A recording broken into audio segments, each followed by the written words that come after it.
Good morning, everybody, and welcome to Pwnery's Week in Review, episode 37, and what I like to call the World at War edition, which is why the background music is a little somber, and a little sad, and a little emotional, and a little badass, actually, because this is a velocity recording of, I can't remember the artist's name now. I think it was Scott Allen, maybe.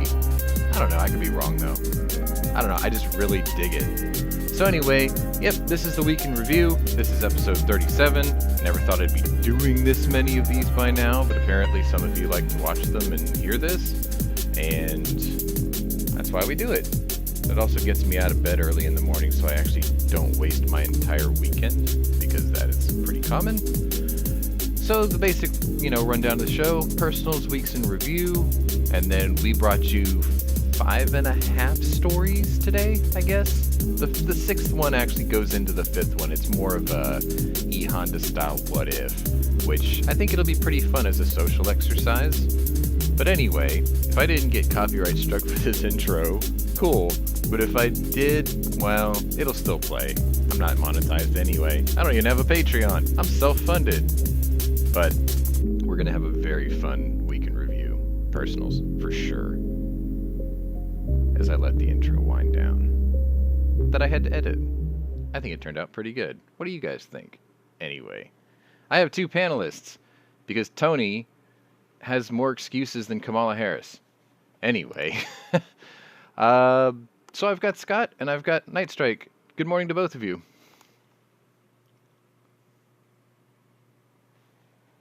Hey, We're here. what's going on? It's cool. Yeah. I'm actually posting on my community page that we're live. As you know. I'm kind of cooking breakfast, so whatever. There we go. Sorry, I'm answering a text. Oh, you're answering a text in the middle of your show. Well, no, that's wonderful. No, because Tater was here earlier, and he thought it was like we were doing like a lobby-like thing, but he was just like, sorry, I didn't mean to jump in. But it's cool, because we didn't start till the top of the hour, and we still started fashionably late, as usual. So anyway, the intro states... That's kind of my thing.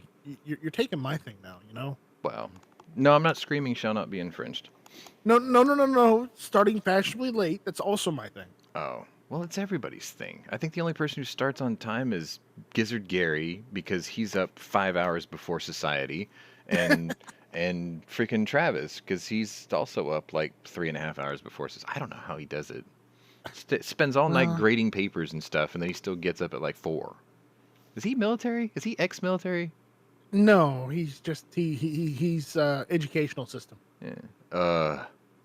No, never mind. I get it now. That makes perfect sense. Makes perfect sense. Get up and take your beating.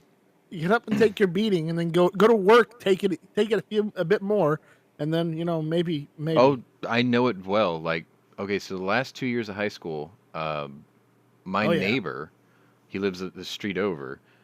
He was my geometry teacher and my computer science teacher, and he had a career with Texas Instruments beforehand. And I was a band dork and grew up with his daughter because we were the same age. She had a thing for me, but I couldn't give her the time of day for whatever reason. But anyway, I took a course my junior and senior year called Zero Period, so I could show up to school super early, and I can get out way earlier than most people because I had a job. So instead of going in from like 8 to 2, I went into school at like from 6 to noon. Which, that's a rough morning. What made it a little easier to deal with was I had him, his name was Bill Evans. We used to call him Big Tit Bill because he was kind of chubby. But he was 6'7", and he was like 300 pounds. And when he got pissed, things would break. Like, he got so mad one time at people sleeping in class, he took an open hand and he hit the chalkboard so hard, he broke it off the wall. The school was built a year prior, and he knocked the entire board came off the wall. I was like, Jesus, do not piss him off. One time he broke up a fight, and someone threw a punch at him, and he threw one back and sent this dude, who was a football player, halfway across the hallway in one swing. I'm just like, Nice. Jesus, that dude, he's Viking. He's got like Viking retard strength or You something. got anger management issues. Oh, he's got anger issues. I'll tell you what. I'll tell you what. But anyway, I used to show up to school 6 o'clock. His class started at like 6:25, right? And he was a heavy smoker, and so was his daughter actually. But Aha! you're not allowed to smoke in school, right? But at 6:25 in the morning, the only people there are 6 teachers and a couple of janitors and like the custodial or not the custodial, the cafeteria breakfast crew, right? At 6 in the morning. So what he would do is since his class was at the very end of the northernmost or the westernmost hall of the building, he would pull up, get out of his Suburban because it was the only vehicle big enough to house his ass, and then he was huge, dude. And then he would walk to the base of the stairwell, the floor below like his Xbox. classroom, because he had a key. And like one day, I was running a little late, and I smelled cigarette smoke. So I walked over there, and I saw him standing there smoking a cigarette. I was like, "Oh, morning, Bill." And he's like, "You can call me Bill here, but it's Mr. Evans once class starts." And I'm like, "That's cool. I understand." And then he would ask me about his daughter Kristen. Then he would talk about band dork things and small talk, right? One day I decided to walk over there while I was talking to him, and I pulled a pack of cigarettes out and I lit one in front of him. And he looks at me and he goes, "That's okay until class starts." And I looked at him. I'm like, "I understand." So that became my thing. But yeah, getting up at freaking 2 hours before society, I know it well because he gets up at 4. That dude got up at 4. I'm like, fuck that. Well, he wasn't your father. He was going to tell you whether you could stroke or not. So If it was up to his daughter, he would have been. If it was his daughter, that's another thing. No, I'm that's saying, different. like, if his daughter had her way, then he would have been my father-in-law. Like, she was just freaking out to get me the entire time. In a good way, I guess. It's just I didn't have a thing for her. Matter of fact, it was cruel, but behind her back, most people called her Casper. Because for some reason she was so fair-skinned you could see through her. Literally, like you could see her vein structure and everything. She was really pale So for whatever she was reason. really white. Super, like she looked like she was dusted in flour. I'm not even kidding. I mean, was she powder white or not that white? No, like she always looked like she was in a constant state of blush because you could see the blood underneath the skin, right?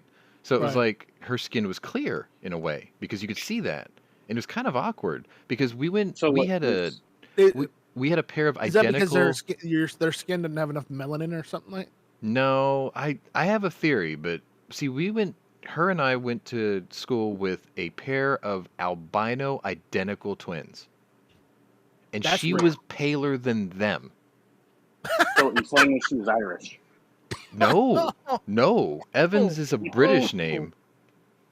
But what's crazy is I suspect because Dad was such a heavy smoker and Mom was a smoker, it might have had something to do with like, I don't know, fetal oxygen levels or something. No, Scott might be onto something there. No, they're British.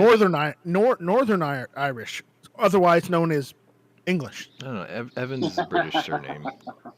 I'm thinking of Chris Evans, the British radio host, but actually that guy's kind of pale too now that I think about it. Yeah. He is. Anyway, let's go ahead and we got a lot to cover. Even though it's only 5.5 stories, there's going to be a lot of banter, which is cool. I mean, that's what this is all about. I tried to pick stories that weren't too overly covered, but with the news of the week this week, it's kind of hard to avoid certain ones. So we're going to touch them. Unfortunately, we're going to touch them quite inappropriately, like the Pope. And let's not say the Pope. Let's say snuck that in there. Most Catholic priests. So let's start with personal this week's in review. Mine's dramatic, so I'll let you guys go first. Which one are we doing? Your personal week in review. Did anything happen between last Saturday and this Saturday that's noteworthy? Like something you did, something you got, something you bought, something you sold, something you killed? Wait, actually, say that part out loud. I need some help with something. All right, go ahead.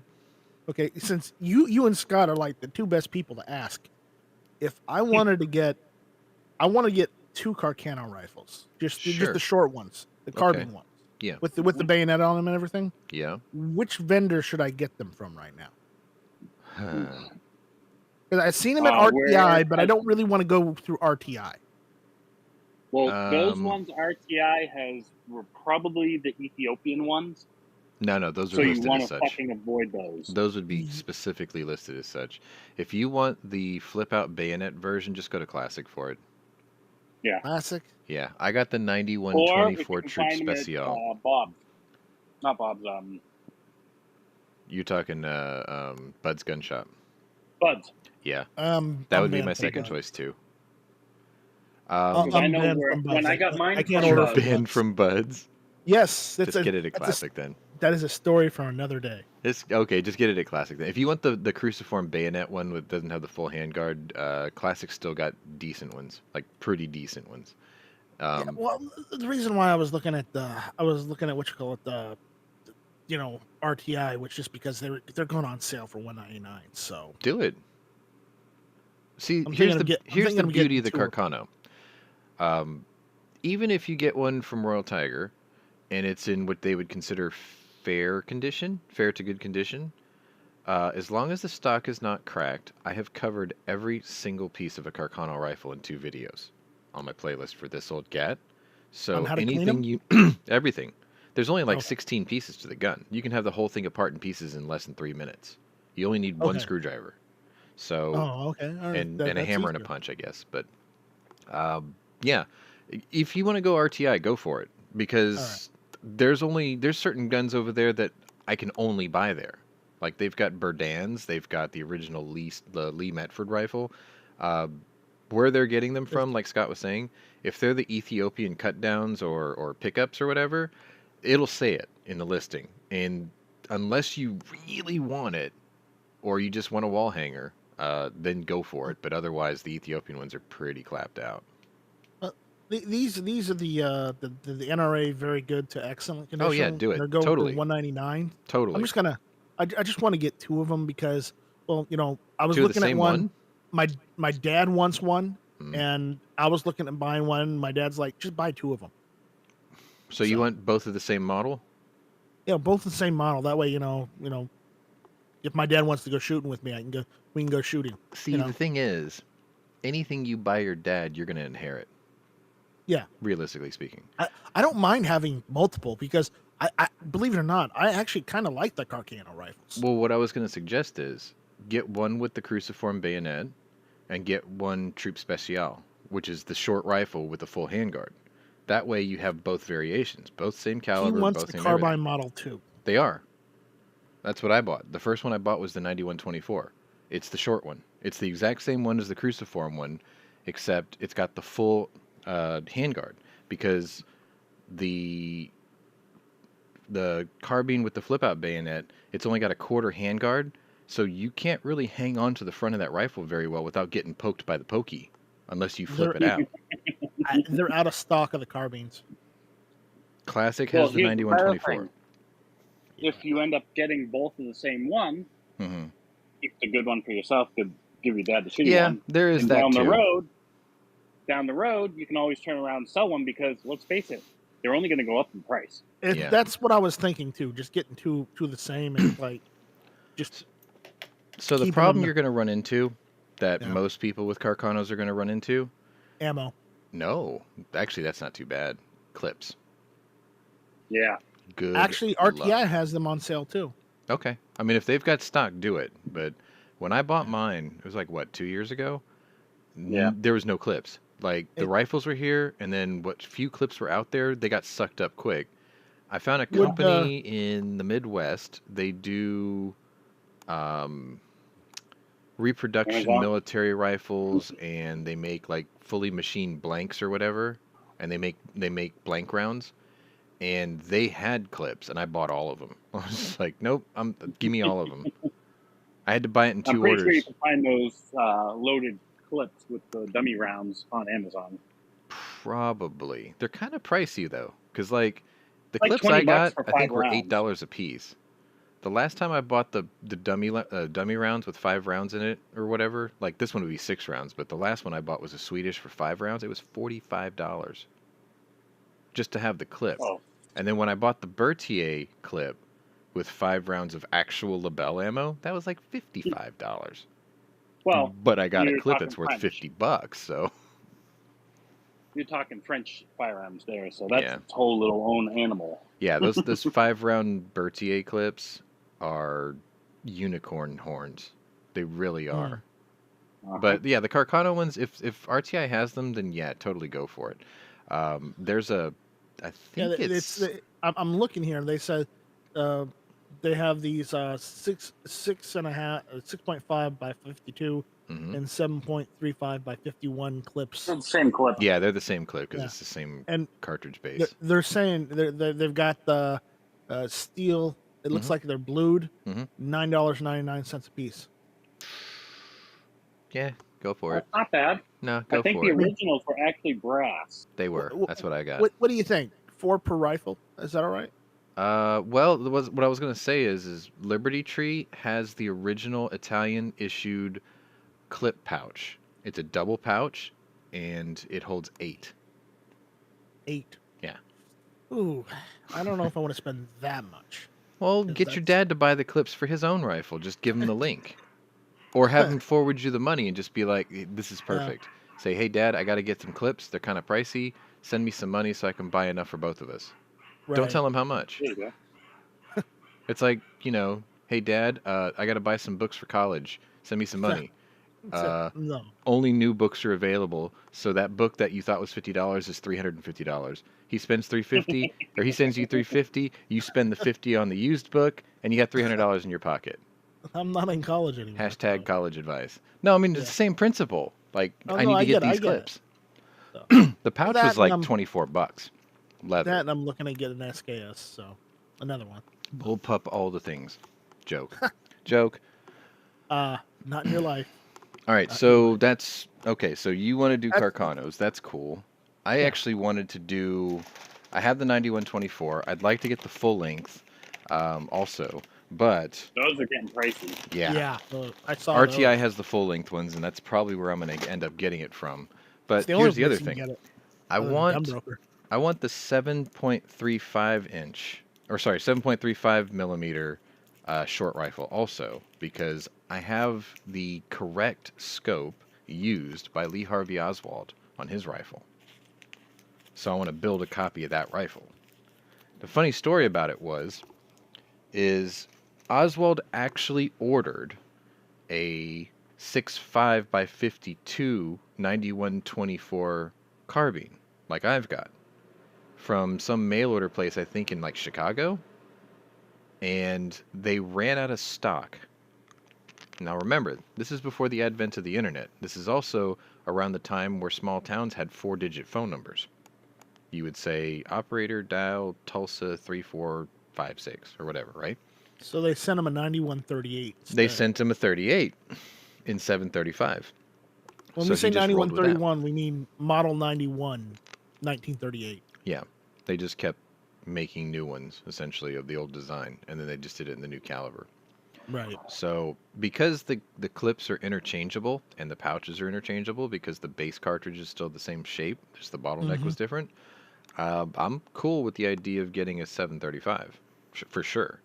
Build me a Carcano wall, because I mean I've got a Mauser wall, I've got sort of a giant / Swiss straight pull / Vetterli wall, and now I've got an AK wall, which is kind of cool. Yeah, but you know what you need now? Spiker. You actually have the beginnings of it. Spiker would be good. Well, you know, that's the thing about the war, World War II. They had the 9138s, and they had it in what 7.35. Yeah. But they didn't have enough ammo, so they had to reconvert them back to 6.5. They did that. They did that a lot with Vetterlis. They did that with the Vetterlis, and they did that with like almost every version of the Carcano rifle they were still using during World War II. Because they couldn't get ammo.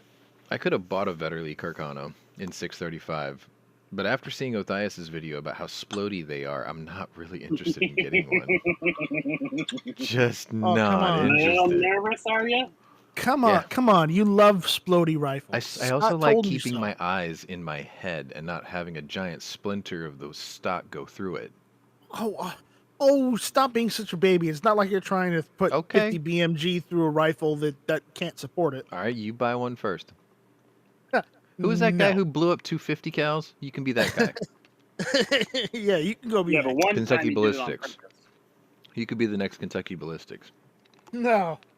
No, I went to high school in Kentucky. I don't. No. Think I how don't cool feel- that would be. I mean, you lose an eye, you wear an eye patch, you become Snake Plissken. It'll be cool. Yeah, but then you need Strike M11? Plissken. There you go. Oh God. Oh God. I'm gonna mess with people. I'm gonna do a poll. Actually, let me pull it up. But a friend of mine did something, and he's gonna redo it for me because he misspelled it. But he had something on Instagram. He wanted me to go take a look. Let's see, where is it? All right, posted this on Instagram. But I'll screen share it real quick. There you go. I'm gonna put a poll in the chat. See that? He went and plasma cut that out for me. But I told him it's a Y instead of an I. Hang on, I gotta click this. Oh, he's making you that Well, just plate? shows he can actually spell. He makes metal signs and he plasma cuts them. Okay. So, Actually, Andy can do that now too because he's got that laser plotter and that CO2. he's gonna turn that second I into a Y for me. So That No, brace he's- looks awfully weird. well, that's not a brace. That's a stock. Uh-huh.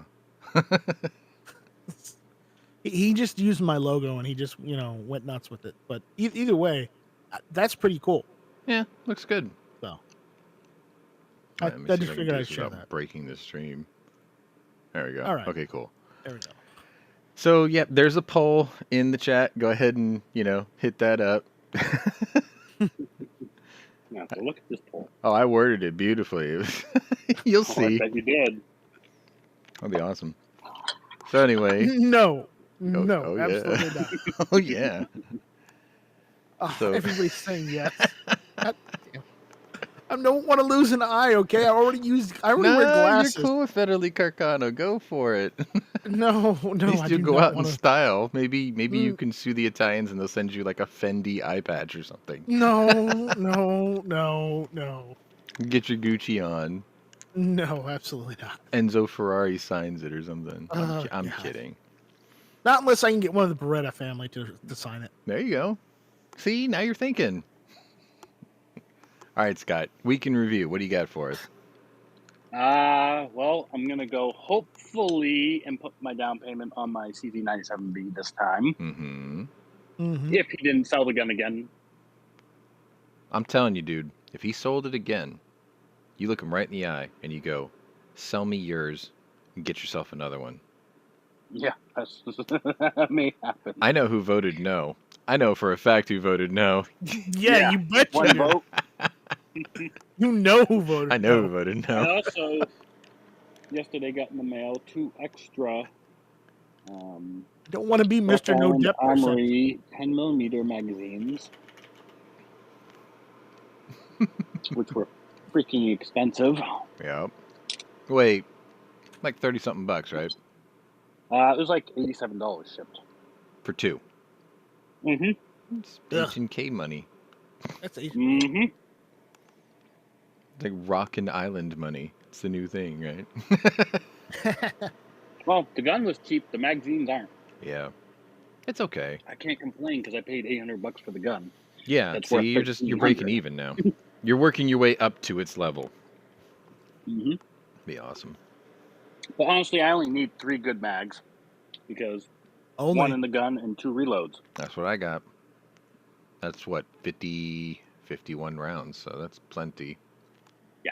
A 10mm? Oh, Mhm. yeah. Yeah, if you can't finish it off in the first magazine, you're probably dead anyway. 17 rounds? Come on. One Or your target, dog 17 fucks your rounds? spot. I mean, unless you lean on your back foot, like somebody in the room, and then is all over the place on the target. Not naming any names, but just saying. All right, so, you got anything else?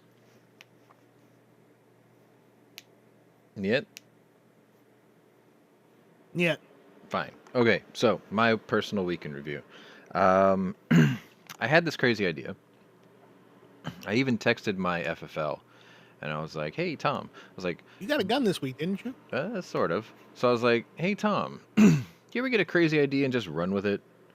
And his reply was, "I've lived my whole life with crazy ideas and run with it. Just don't tell my wife." I met her once. She's a really nice lady. So he's like, "What'd you do?" And I said, "I bought an anaconda." And he goes, "Didn't you just pick up a python from me?" And I said, "And now you're starting to understand the craziness of it all." Because I went from no new guns to $5,300 in 3 guns in 4 weeks. Actually, yeah, 4 weeks because the AK was a little further back. But um, yeah, so I bought an anaconda. And the way it worked was I had put in a pre order with my local, and he only required a $250 deposit, so I gave it to him 22 months ago. It was originally for the Python. And some of you already know this story, so I'm just going to do it quickly. 21 and a half months later, after he had showed me 3 pythons that he wouldn't sell me because the agreed upon pre order is for $1,400, he was selling. He said that he would get 2 to 3 a month in the beginning. He would keep 2 for the pre-orders, and then he would sell 1 for his own shop at $39.99.95. Which there is still one sitting on his shelf at that price.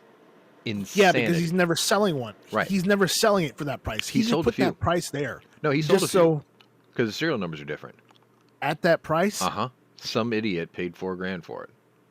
So I got tired of waiting, and I walked in there and I said, "Where the fuck is my python?"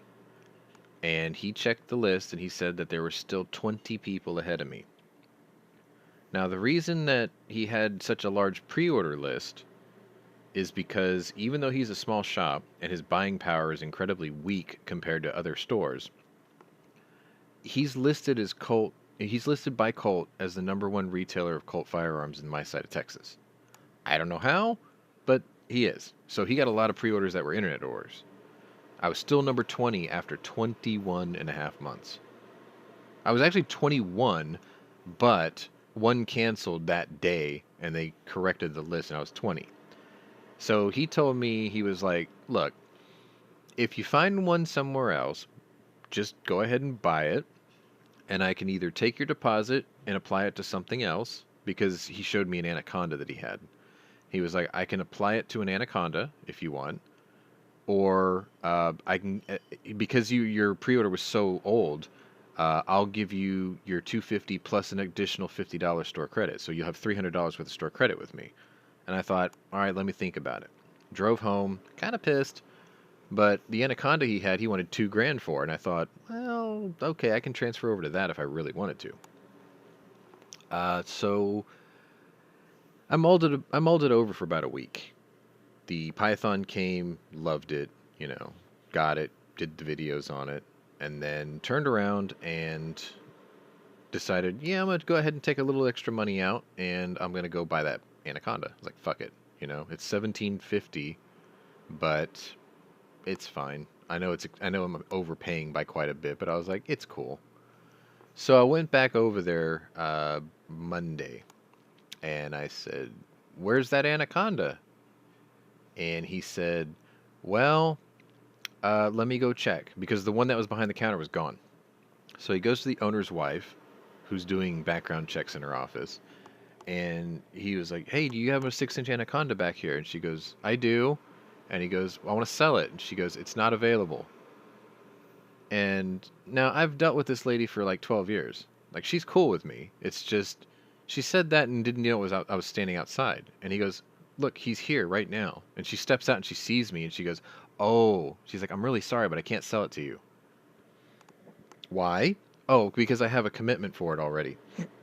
And I said, "Is that person in this room?" And she said, "No." "Does he have the money ready to go right now?" And she says, "No." And I said, "I do. Just sell it to me and tell the guy to fuck himself. First come, first serve, right?" She says, I can't do that. She's like, this whole shop runs on the honor system, which is why the pre-order system actually works. I'm like, it doesn't work from my perspective. So she wouldn't sell it to me. Fuck it. Left. Went home. Jumped on Gunbroker. Found a seller that had a 6-inch Anaconda for $16.99. And I thought, fuck it. So before I hit buy it now, I looked him up because I have more feedbacks as a buyer than he has as a seller. And I thought, that's no bueno. So I looked up the shop, found out that they're just outside of Dallas, which is 6 hours for me. And I went to his website, and he had the exact same gun for, I think it was $14.25. And I thought, oh, that's even better. I get it for, what, $275 less if I buy it direct? So I added to cart and did checkout. Monday night. Figured, you know what? Probably get a confirmation on Tuesday that it shipped. Maybe have it to my FFL by Wednesday or Thursday at the latest, so I get to show off my Anaconda on air on Friday or Saturday. 3 days went by. They took the money out instantly. Obviously. 3 days went by, and I'm like sitting here, and it's Friday morning, and I send an email, and I'm just like, is everything cool with my order? I did your checkout on your system. My FFL is on file with your shop and your checkout, so I know I didn't have to upload a copy of his information. You know, are we good? And I get a reply, I get a phone call 3 hours later, so it's like afternoon, and I don't recognize the number, and I don't recognize the town, because the town that the number was coming from is not the town that this shop is at. And I thought, that's probably somebody else, right? Leaves a message saying, oh, yeah, about that. Sorry, our inventory system's off, so I canceled your order. You should get a refund confirmation in about 5 minutes. Okay. So I did what any good-natured, angry, denied snake gun buyer would do, and I called the shop. They answered the phone, and I said, hey, I saw you on Gunbroker, and I noticed that you have an Anaconda in 6-inch available. Can I just do the checkout to stop the auction and then drive over there and pick it up? And this guy was like, hang on a second. He puts me on hold, comes back, and he's like, yeah, we can do that. Really? And I was like, so then can I do that and then get a refund for $275 because you just canceled my fucking order, you dishonest piece of shit? By the way, I'm turning you into Gunbroker. And I hung up. So I did get the refund confirmation in email. And I waited until this morning to see if it went through. I still have no pending refund. So I did what any good-natured, bitter, angry, denied a snake gun purchaser would do. I filed a chargeback to make a spectacle of this. Now, Two Gun Kitty wants me to name the shop. I would like to, but I bet there would be legal implications if I did. But it sort of falls in line with 99% of shops with the word tactical in their name are run and owned by douchebags and losers who don't actually have what they put on their website. Buyer beware. Ooh. Bridgeport, Texas, shop has tactical in the name. You can do the rest. So anyway, did my chargeback this morning, trying to get my funds released because I can... Originally, I was going to get an Anaconda that was going to cost me $2,000, right? Then this douchebag fucks me over, so now I can't get an Anaconda for $1,603 after tax and shipping.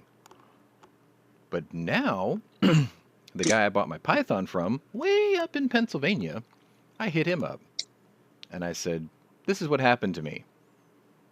What can you do for me? He says, I'll sell you an Anaconda for $13.75 plus shipping. Ooh. Oh, Deal. really? He's like, yep, no problem. I said, okay, let me get the funds released and I'll give you a call. He goes, you call it in and I'll shut off one of my auctions just so you know that you got it. How cool is that? Like, how cool is that? It sounds like the other guy didn't really want to sell it in Bridgeport. Well, yeah, no, he wanted to sell it for $16.99 plus tax. That's why. That's why his website is He's trying to cheaper by sell it for the higher $275. price. Yeah, he's He trying to wanted scalp to the get market people because he's over. fucking douchebag is what it is. Yeah. No, it sounds like it, yeah. So anyway, If he didn't get his price he wanted, he just canceled it. yeah, exactly, which is shitty. Which Especially begs because the question: has he been reported to Gunbroker yet? Yeah, I already did that. Because you didn't mention if you did that. Oh, I did that. I gave him the listing number. I gave him a screenshot. I gave him a copy of my confirmation of purchase and cancellation. Like, I showed him everything. I was like, you fucking corkscrew his ass into the ground for this. Because, I mean, if I was really bitter, I'd go back to a certain image board that I'm one of the founding members of, and I would go to the commando section and I would tell them what happened, and they would literally copper custom this guy into the ground. Which, now that you bring that up, $7 million bids on their bullshit. well, now that you bring that back up, guess who's posting again? I know. Mm. He has like 6 or 7 listings. There was something on his site that I was actually interested in. Yeah. But Don't do it. Don't do it, Sean. I'm not. I was gonna buy a Dryza 32 caliber pistol with the money I saved on this Anaconda, but that Dryza shot up to the moon. Like, I was bidding in the 300s. All of a sudden, I look last night and it's like 650. I'm like, nope, ain't worth it to me. Nope. Cool pistol, not $650 plus cool. Sorry, Larry. I love your stuff. People are driving the prices up on these things to stuff I'm gonna want to spend. But there's a guy on Gunbroker, awesome seller, uses the name, I think it's Magman15. He's got pythons and anacondas for days for sale, available. Like, when I bought the python, he had like 10 listings for the 6-inch python. And I looked at the bid histories on all the listings, and what I had noticed was there was like a gentleman's agreement in all the listings. Everybody put in the first bid on each listing. But when someone upbid the other guy, then that guy would go to the next listing and just bid on that one. So like everybody was set up on their own listing at the same price. And I thought, cool, gentleman's agreement. So everyone got their python for like, I think $15.25.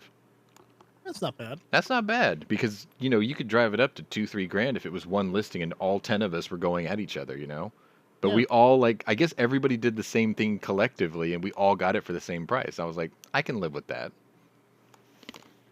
Anaconda's a different story. I think he's got like 4 or 5 listings, so he's got less of those. But I did find, and I am considering this, I found 6 or 7 8-inch anacondas with buy it nows of $14.99. I can do that. I don't really want the 8-inch because it's not the one Estelle Getty carried, but it'd be like fine, I guess. I don't know. I'm probably just gonna go with the 6-inch though. This is sort of like that quandary I'm having. Do I get the half-ton 4-wheel drive with the 3-liter pasta diesel, or do I spend a couple of bucks extra and get the 3/4 ton with the Cummins? If you can get the Cummins, you get the Cummins. Like, you don't fuck around and you get the Cummins, right? So that's kind of where I'm at with the Anaconda. I didn't know where they were going, but I know where they're at. Who? Apparently, Pwnery Tactical is in Texas. Oh, that's not the people I bought that from. No, but Ziga is a crazy motherfucker. I love him. Oh. Also, they're hanging out with Brandon Herrera. Oh God, not him. So anyway, that's my personal tragedy and review. The Gundies, I think, of this weekend. I feel like the universe just didn't want me to have a snake gun, honestly. Like, I wanted it. Now, I'll be honest. Okay, like I said before, I got into this game late. I didn't get into guns really until I was like 28. But I have to sort of thank or curse The Walking Dead for this gun because I saw it and I'm like, oh yeah, I remember those. I'd really like to have one. And then, 21 and a half months later, I finally got one. It was like the world just didn't want me to have a Python. Now I got one. Cool. Score. And then I was like, wait a minute. I need that holster that Rick Grimes carries. It's called a Tech Shoemaker 42A. Good luck finding one. Because when that show came out, Tech Shoemaker holsters for that particular model were like $69 to $99. After the show, $499. And they were all gone because Tech Shoemaker died, so the company dissolved. So then I found Buchheimer, who I think Tech Shoemaker copied the design from, because the holster I did buy is called the Patrolman, and it looks exactly like a 42A. The difference is Buchheimer's been in business for like 60 more years than Tech Shoemaker ever was. So I'm pretty sure I've got Genesis of the swing swivel holster that Tech Shoemaker used, and I'm perfectly happy with it. And I paid some money for it, let's just say. Not $600, but it hurt. It hurt a lot. I was team ramen noodle for a while. And what sucked is I had the holster 6 months into my pre-order. So there was like 18 months that I had this holster just sitting there and no Python to put it in. I ended up throwing my 327 Night Guard in it just, temporarily for a while. Anyway. Poor Sean. Yeah, like the world just doesn't want me to have snake guns, and I don't understand why.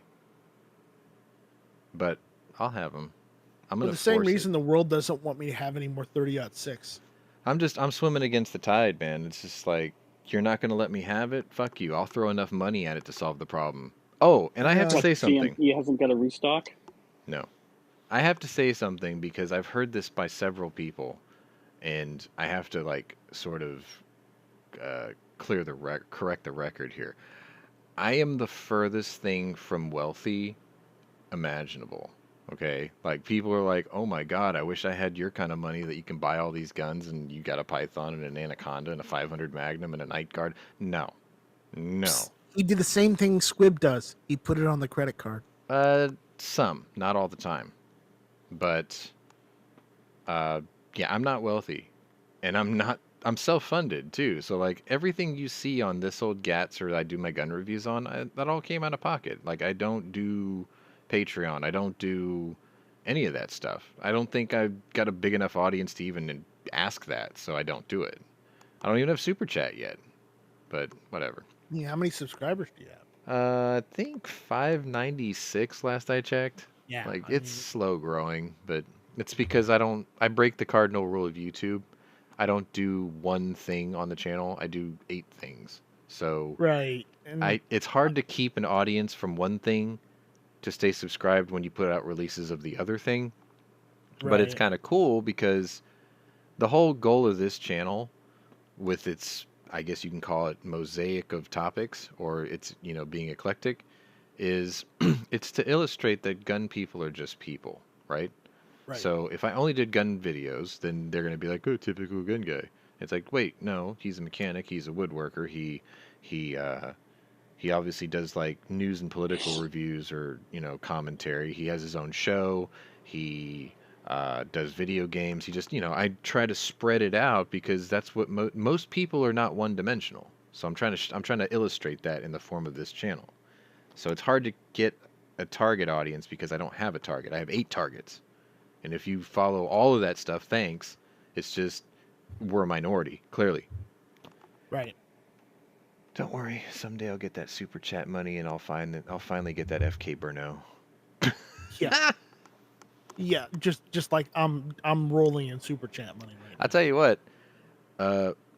Went drinking with a buddy of mine the other day, and we talked about my 3 recent purchases, and he said, you could have bought a Logo Alien with that much money laid out. And I looked at him, I'm like, please don't tell me that again. Like, that hurts my soul. And then he goes, fine. You could have had an Ohio Ordnance Works BAR. I was like, you shut your whore mouth. Wonder who that could have been. A funny thing, Me and Scott were telling you that the other day. Oh, it gets better. Yeah. So then he makes this like wincing face and he goes, "Could have got your DPM, your DP28 semi-auto built out for 2,800." I was like, "Shut up!" Wow, All are right. you sure you weren't having drinks with Scott? No, it was just my hateful self. It sounds like trolling I would do. Nah, It does. it's cool. What else was I going to tell you guys? Well, let me answer Zoro's question. I didn't get the Anaconda because the seller was a piece of shit, so I have to find another one. What else was I going to tell you? There's something. I feel like Alec Baldwin now. Like if you ever listened to when he used to do his podcast and he was like asking the host or his producer if he had calls for like 30 minutes and he never got a call. Same thing. Okay, so yeah, Two Gun Kitty figured out who it is. Yeah. Shit. What was Two I Gun gonna Kitty, say? don't use that guy. Don't. Oh, so my dad can't walk really much anymore. Yeah, He's heard 86. about that. He's got Sorry real about shaky legs. Can't walk in a straight line. I even filled out this little card and stuck it in his wallet in case he ever gets pulled over. Because if they ever thought he was intoxicated, which he can't because he doesn't drink, but if he couldn't walk the straight line, he'd fail a field sobriety test. So I left this card in there saying he's 86 years old and he's diabetic. His legs don't work that well. Give him a break. Took him to the doctor the other day and was very pleasantly surprised. First of all, his doctor's kind of cute. She's half South African, black, and half French. But she's Ooh. just as pale as me. But she has kinky hair, but it's blonde. Like it's tight curl. It's kind of cute. And she's slightly cross-eyed too. And then she talks with a French accent. Kind of cute too. Anyway, in the first 2 minutes, she saw me. She lit up like Christmas. She goes, "Oh, I finally get to meet you." And I'm like, "Hi."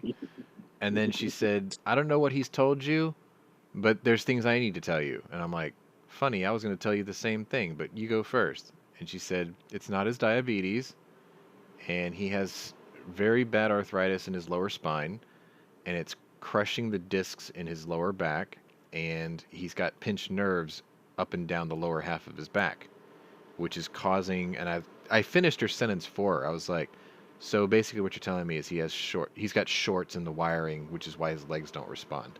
And she goes, "Oh, yeah." And I was like, I said I was doing med school. I was doing residency. You don't have to talk to me like a layman.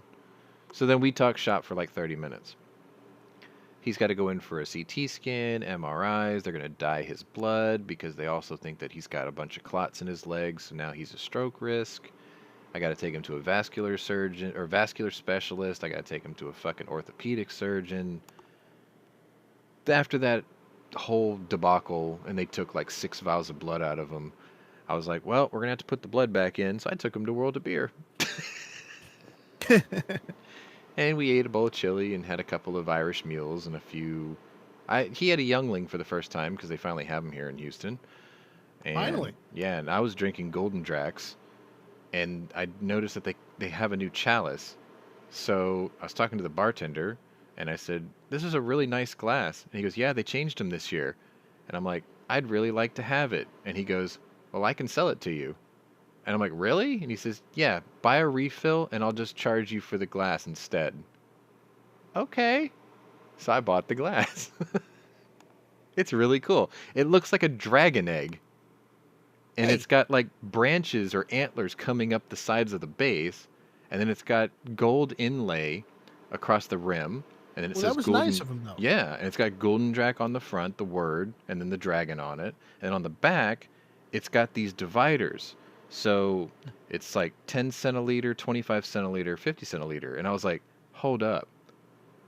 I just got 2 drinks. I just drank a liter of Golden Drac. I was like, holy shit. No wonder I was so tipsy. Yeah. It's cool. But, you know, that kind of place you keep going back to because, hell, if they'll do that for you. Holy crap. Two Gun Kitty says that they got their first gun when they were 50. That makes me feel better. I got into this game late. Like, I I missed the cheap Mosin train. I missed So did the I. I missed the Well, no. Cop 357 Derringer train. I missed the Tech 9 train. Mm, Apparently, I missed the Anaconda train. I got the last. I got the last of the $150 SKSs. Oh, you know what other train I missed? I missed the $699 AKP from Palmetto State Armory. Mine was 1,000. That hurt. That really Yeah. hurt. I don't think I was ever on the Car 98K train. Like, I was never on the Car 98 train. I want to be, but the only way I could get past it was I bought a Turkish 880535, which is half a Car 98K. Oh, and I ordered a Butcher's Bayonet too. Honestly, I was looking, and I could have gotten a Car 98 locally. Yeah. Or I could have done what I did and gotten an M1 Garand from the CMP. No, that's a good move. I went with the M1 Garand from the CMP. That is a good move. The receiver was pitted because it had rusted and pitted, and they basically went and just they sandblasted it, treated it, and then just reparkerized it, added a new barrel and added a new stock, and gave it to me for $650. And I'm like, you know what? At that point, it's technically a new gun. Sure. Technically. Okay, so it's still the original receiver that was made in 1944, and most of the parts in it are original 1944 parts. But the barrel and the stock is new, so with that, it's ready to shoot all day long. Yeah, it's a really good arsenal refurb, basically. More or less. Yeah. So for $650, yeah, you're damn right. I want one of those. I think the only cool thing about my 1903 A3 Springfield is the fact that it is an actual 1943 issue. But it's the only thing I had when I got that gun was just a receiver and half of a bolt. I had to buy or build every other piece that went into that rifle. Be lucky it wasn't an early production 1903, because if it was, they weren't like the first 100,000s were as you were talking about the Carcanos, the first 100,000 units were splody. Very splody, because I think those were originally built to handle what was it, 30-03, not 30-06. Well, technically they could handle 30-06, but the problem is the 30-06 that it could handle was less pressure than what they started using in World War I and World War II. Yeah, because the powder changed over time. I mean, that's because like they changed the powder like several times after that. Yeah, that's like my 89 Swiss straight pull. I could shoot GP11 through it. I just won't be able to keep it headspaced for too long if I do. So I remember with those 1903s, there was also the issue that the first couple 100,000 units also weren't properly heat treated either. Splody. That's why we say splody. So splody. Be aware of that. If you find a really old 1903, be aware of that. I forgot the name of this ammo now. I gotta look it up real quick because of my Swiss straight pull not being able to take GP11, I had to go through the archives, so to speak, to figure out how to load it properly. And what I came up with, these are all Carcano rounds. I know I got it here somewhere. It's like a 1894 or 98 loading of this. Maybe it's in here. Nope. Oh well. It's like 90, 92 or 94 ammo or something like that. It's a little lower pressure. What's funny is it's 7.5 by 55, but the GP11, that is. Right. But the ammo before it, which is the one I load, I think it's called like 9124 or something. It's 53.5 millimeter. 7.5 by 53.5. I didn't trim that shit back. I loaded it just like a GP11 in terms of length and headspace, and it chambers and fires just fine. So to hell with that. Well, it's only off by what, like a hair? Yeah, 1 RCH. I'm not going to spell that out. Honestly, at that point you're literally splitting hairs. Yeah, you could trim it down. No, it chambers just fine. A You don't matter need of to. fact, I bet it's because, my bolt head's maybe slightly compressed or whatever, or the I chamber's mean, slightly bigger. It's fine. as long as it works and as long as there's no issue with head spacing and whatnot, honestly, just knock yourself out. Yeah, I just roll with it. Oh, that's what I No. was going to tell you. So if you're doing this Carcano thing, you've Yeah. got the world is your oyster in terms of ammo. So hmm you can always go S and B or PPU. It's kind of pricey because the milsurp market right now is just like the used car market. But if Yeah, you it's if you awful. roll your own, PPU brass is cheap. You just buy the brass itself. It's really cheap, and they also make the bullet PPU. You can buy the FMJ bullet, so you don't have to Mm. use. You can use bottlenose because I bought both. I got bottlenose and I've got Spitzers. They make both. Those are inexpensive too, and it's stupidly easy to reload. You don't really flare the cases on these. You can just take the boat tail bullet and just push it in with your bare hands if you wanted to. But just saying, you've got options. That loading, it's cheap. Buying it, not so much. Plus availability. Anyway, Right. Well, I'll look around. after this show is over, I'm gonna remember what I was gonna tell everybody, but I forgot. So we're just gonna move on to the news.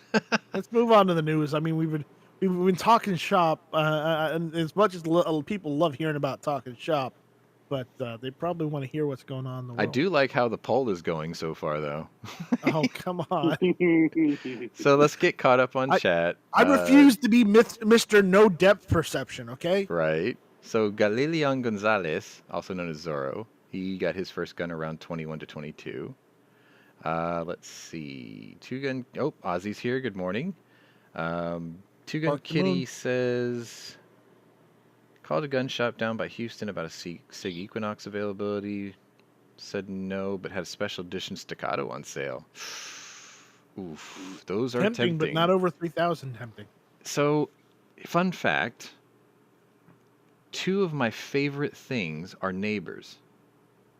And if I was as rich as some people think I am, then I would definitely indulge. But STI is right next door to Texas Speed and Performance. Uh-oh. And you have to wonder at the end of the day when all those guys clock out and they walk out into the parking lot, do the staccato guys do burnouts in the parking lot and the Texas Speed guys start popping off rounds with their staccatos? Because it's like, one hand is feeding the other. That neighbor, that relationship is just too cool to pass up, Anyway. All right, let's get into the news because I we think have that's burned wishful thinking. 57 minutes of your time so far. So I never intended the show to start off like this, but it's almost like where in the world is Carmen Sandiego? I'm about to pick a city and I'm going to take you on a little trip. That's kind of just Uh-oh. how it worked. So Uh-oh. today, strangely enough, we're not going to pick on California like we usually do. We're not even going to we're not even going to pick on New York. I feel cheated. It's okay. This is just as good. Well, Zoro's not here. We're gonna hop a plane and we're gonna go to Hawaii. What?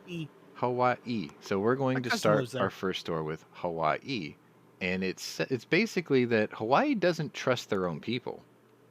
So they're proposing a new bill to limit the carry permit interval to 6 months.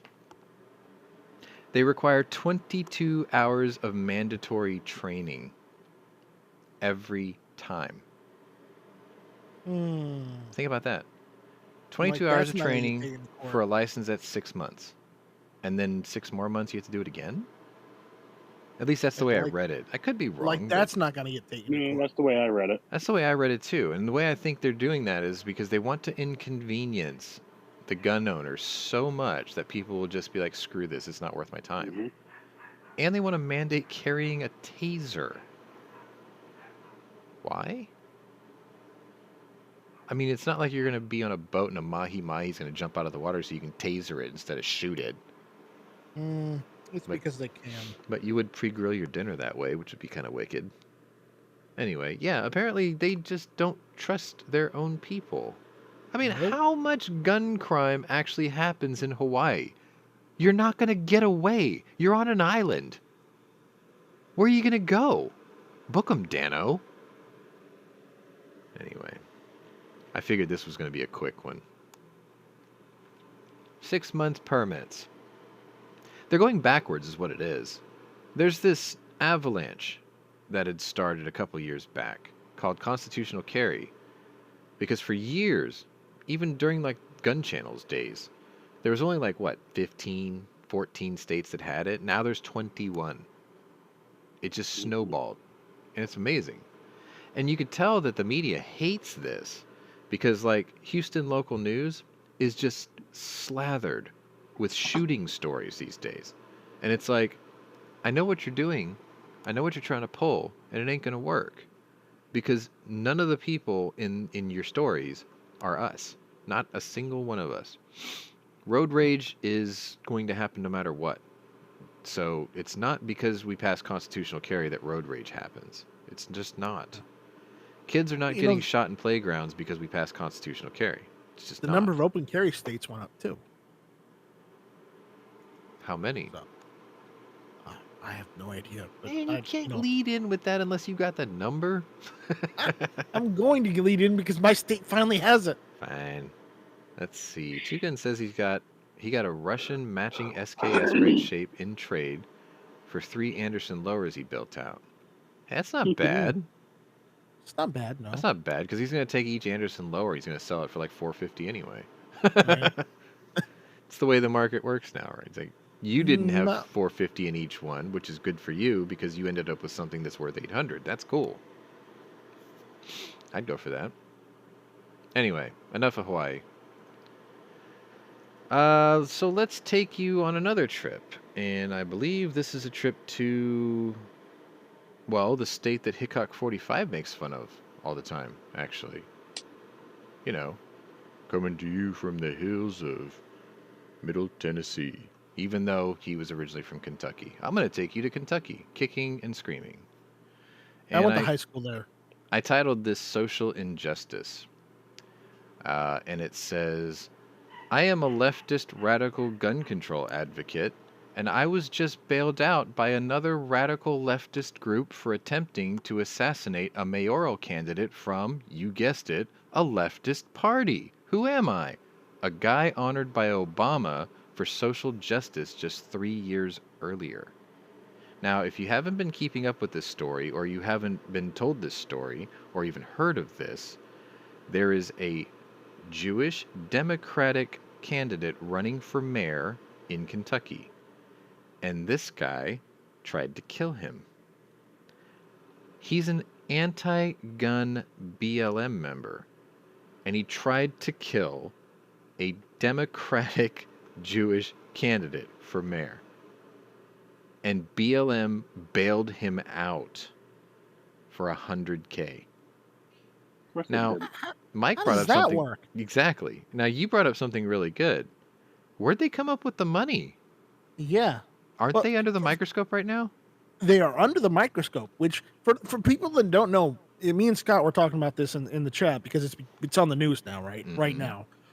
BLM is under the wire with the IRS because they have $200 million unaccounted for. And as Scott said, Amazon has withdrawn their funding of BLM because of the situation, also because they have $60 million from Amazon that they've unaccounted for as well. Isn't that right, Scott? Yep. So does this make us racist for bringing this up? No. Absolutely, in their eyes. in their eyes, just existing and breathing is racist to them. You know, I did a podcast one time where I literally dropped the floor out from the entire panel because we talked about something that could have been sort of taken as a racial issue. And one of the panelists got really upset thinking that we were being overtly racist. And I'm like, let me just stop you right there. See, the problem that you have right now is that you feel threatened by the aura of me being a powerful black woman. And he got quiet. And I was like, what? That's the world we live in, right? We can identify as whatever we want. So you must be intimidated by me being such a strong black woman. Sean, you can't pass off strong black woman, but you might be able to pass off strong Asian woman. No. No, no, no, no. Let me tell you something, okay? He looking like a man. No. We're not doing Miss Swan. Anyway. You can pull that off, but you can't pull off the other one. Just saying. No, but hey, my dad's doctor, she can't either. And she actually is half black. So how's that work? She's half cute. French. She's cute. Gotta admit, she's kind of cute. It's Just the saying. French accent, isn't it? It is. It Oh, is. dude, my boss. I told him about the doctor, and he was like, "You should hook up with her." I'm like, "Why is that?" And he goes, "Your financial future is secure." Anyway, He's not wrong. so this guy's out on Ironically, I knew- $100,000 bail for attempted Yeah. assassination, and the district attorney is going to probably play this down like, "What? Nobody got hurt, didn't get killed." Like, when was that a justification? Have you he must was have heard this black. before. This has happened in the city of Houston hundreds of times in the last couple of years. People getting off on PR bonds and shit, and it's like, what are you guys so upset about? Nobody actually got shot. And it's like, it was attempted murder. Thankfully, the guy failed. Well, yeah, so he's cool. He's good to go. Anyway, No, he's not. He's a not. danger to society. Exactly. It's like, okay, listen, if you're going to do that, I'm just going to set up a tripwire right outside the courthouse in front of a wood chipper. I'll solve the problem. You'd be waiting at some phone booths. Hell yeah. That's the problem solved. Just put a tripwire right into the opening chute of a wood chipper. Poof. Justice. Problem solved. Nah, you're just standing right at the phone booths in the lobby waiting for him. Yeah. Pretty sure there's a famous video of that. Yeah, rip open my shirt, show you my Superman logo. All right, let's move on to the next story, because this is the fun one. So, we've gone from Hawaii, taking you to Kentucky. We didn't stop for fried chicken or barbecue. That's not racist. It's just Son of a stereotypical bitch. Kentucky. Hey, KFC comes from Kentucky, okay? Exactly. I've been to the Colonel's mansion. Which is why Don't I diss prefer the Colonel. Popeyes.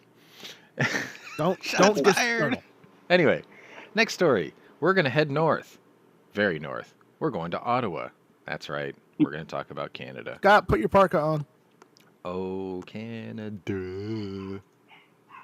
So, Canada's in quite a bit of trouble. From the church, of all places. yeah. Oh, yeah. Yeah. So, the church is actually coming down on Canadian government right now, saying that they're being tyrannical. This goes against like the teachings of the Jeebus. So if you guys didn't know, Freedom Convoy has been squatting Ottawa for what, weeks now? It's been quite a while.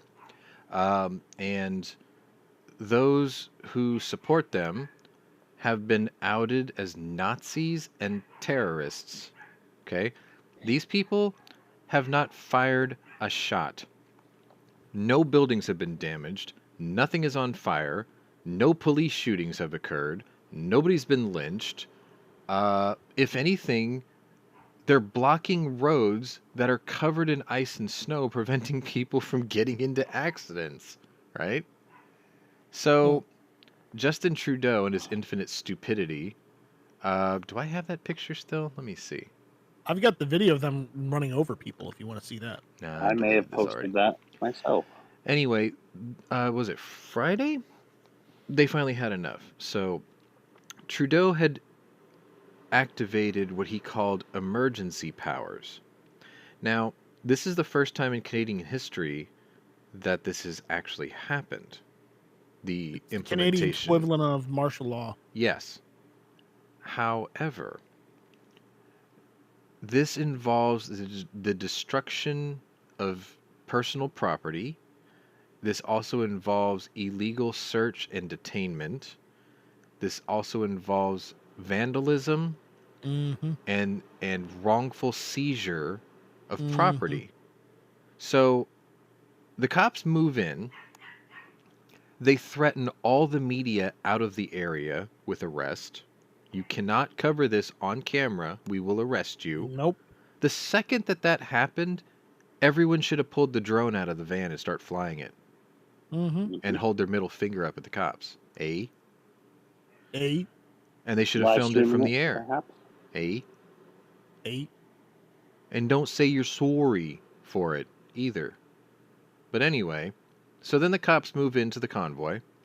and they begin breaking out the windows of the trucks to drag the drivers out of their vehicles. If you had an animal, pet, dog, cat, whatever, in your vehicle, that was taken from you and impounded Mhm. along with your truck if they can get it out of the snowbank that formed around it. There's this thing called kill shelters, which is like 90% of the animal shelters in the country, here and there. These Sadly. people are going to be detained wrongly Mm-hmm. for who knows how long. And by the time they come out, they're going to rack up an impound bill for a heavy truck, which is more than a standard passenger vehicle because they take up more space and they require heavy equipment to tow it. And if you didn't get out in time to collect your animal, because it's going to take you days to figure out which shelter they sent it to, because bureaucracy, your dog or cat might have been put down. And they'll just say, sorry, you had a week, where were you, eh? And they'll be like, oh, I don't know. I was in the snowback version of Gitmo for a week, being wrongly detained for being a fucking terrorist, even though I was just I'm being exercising what is basically the Americans' First Amendment rights. You see, what's going on in Canada and Ottawa right now specifically should be a wake-up call to the rest of the world. This is a perfect example of why the Second Amendment is so important to protect your First Amendment rights. Well, it also proves that Canada will let their tyrannical authoritarianism government do anything to the people, and the people won't step up and fight against their government for their basic rights. Because at this point, Trudeau is saying you don't have any civil rights. He'll bend the knee for BLM when it comes to, it comes to those truckers. He's like, those guys are terrorists and we're taking them down. But all the other civilians, all the other citizens in Canada will just turn the other cheek because they don't fucking care. Well, it's worse than that. I mean, I have a rant here. Go ahead. Go for it, Scott. You're close to the more Arctic North. Yeah, I do actually have family in Canada, actually, in the I'm healthcare sorry. industry. Oh, excuse me. Sorry. Sister-in-law. The funniest thing is Trudeau is trying to exercise powers he does not actually have. Well, yes and no. Because to invoke the Emergencies Act has to be approved by Parliament. Parliament has to have basically an argument about it. They have to have a debate about who invoke it and authorize it, which they have not done. Of course not. That didn't stop them from ramming gun control down their throats either. Well, of course not. I mean, basically, sleepy, creepy Uncle Joe made a phone call to Trudeau's office and said, I got this thing called executive orders. You should try it sometime. That's what it is. That's pretty much what it is. That's exactly what it is. The only good thing here is the fact that the Canadian government has gone so far out of fucking bounds and it's pissing off its own people that all the truckers have to do is stay peaceful. Yeah, and I know. They're making their case for them. But see, that's the problem. Because the more the government goes after them, the more they're going to piss off the everyday Canadians. That's the problem, who are then going to throw their support to the truckers. They're disarmed. They can't fight. Well, you don't think Sean, that's not entirely that are buried that shouldn't be buried? They didn't turn them all in. I don't know if you've heard, Sean, but only about 160 got turned in. All the other ones are still out there in the wild. Societally, one guy, except for that one guy last week who tried to bring guns in. That guy was an idiot. That guy, was an idiot because considering what he had. Two, he was just literally giving it to the government. He was because making they were their case for the government for gun control. Yep, he was making their case for them. But the question has to be asked: what if your vehicles were being smashed into? Right? Don't you have the right to protect your property? You do. Well, in Canada, no, you don't have any rights in Canada. See, that's the thing. Yeah. Here's the quandary. It's polarizing here. We attack the guy who brought the guns because it was a stupid thing to do on one side. But imagine on the other side if all the truckers did that and they all stood there armed and would not allow the police to advance. They didn't fire a shot. They stayed peaceful, but they stood there in solidarity, armed. Trudeau would still call them terrorists and armed insurrectionists, and use the military to take them out. Right, but see, they Yep. lost Just like his all their father did leverage. to the Quebecois. The problem is they lost Oh, all no, their no, that's leverage. not They his had no father. leverage. That wasn't because his they couldn't father. defend Well, themselves. whoever was prime minister at that point. They when they still said had no tanks. way to defend themselves. I mean, think about it like this: when Yeah. we No, have his 2A father was rallies, the president of another country. when we have 2A rallies in capital cities, right? What do you see? You see everyday people with a rifle on their back or a pistol in their holster. They're all symbolically representing what they believe in and their willingness to defend it. The Canadians John, I don't think it's have time to that show luxury. that image. Oh, I got rid of it already. Sorry. Oh, you got rid of it? Yeah. That you need to show on air as you're showing the article, man. Come on, man. Sorry. I got rid of it where I can pull it up in OBS. That's all I mean. I still got it somewhere else. Insert Joe Biden. Come on, man. I can't insert Joe Biden. We slip his pills into his ice cream. Anyway. All right, we're going to move south-ish. Oh, no. Southeast-ish. Oh, Yeah. no. Slightly warmer-ish. We're going to move into the NCAA. Hopefully. I think you know where we're going with this. I don't know where all of you fall in line with this, but Leah Thomas is bringing balls back into women's sports. Isn't he? Oh, my God. That's awful. You Isn't should feel bad. Isn't he? You see, I've got a real problem with this. And it's pretty simple. Okay? That So the picture reporter this right morning, there. I'm who going was to pull this reporting. down so you can see the picture a little better. This picture right here pretty much describes it all. That is not the shape of a woman's body. Not even close. Okay? No. And this individual has an incredibly unfair advantage. It is being proved time and time and time again every time he shatters records by 10 seconds plus. Where these women who have been competing their entire collegiate careers, they've been fighting for tenths of seconds to break records. He beats it by tens of seconds, which is an insult. And Yeah. yet the media is completely buying into this. They're just dabbling around the edges going, well, we don't want to be called out for being anti-trans and yada yada. Shut the fuck up. Okay? First of all, this dude, okay, that's what he is, until someone rips his little onesie off, as far as I'm concerned, is still bringing balls into the pool, okay? I don't care how much hormone replacement therapy you've got. You had 12, 15, maybe 20 years of male development first. Okay, that doesn't just go away. Unless he cuts his balls off and gets breast implants, he's not a woman. Your bone structure is still already Still set not. in stone, literally, in calcium. But I you know. get the point, right? I was making a joke. He's been given unfair advantages. And what's really weird is the women competitors are okay with it. No. They're devastated by this, but they feel like there's nothing they can do.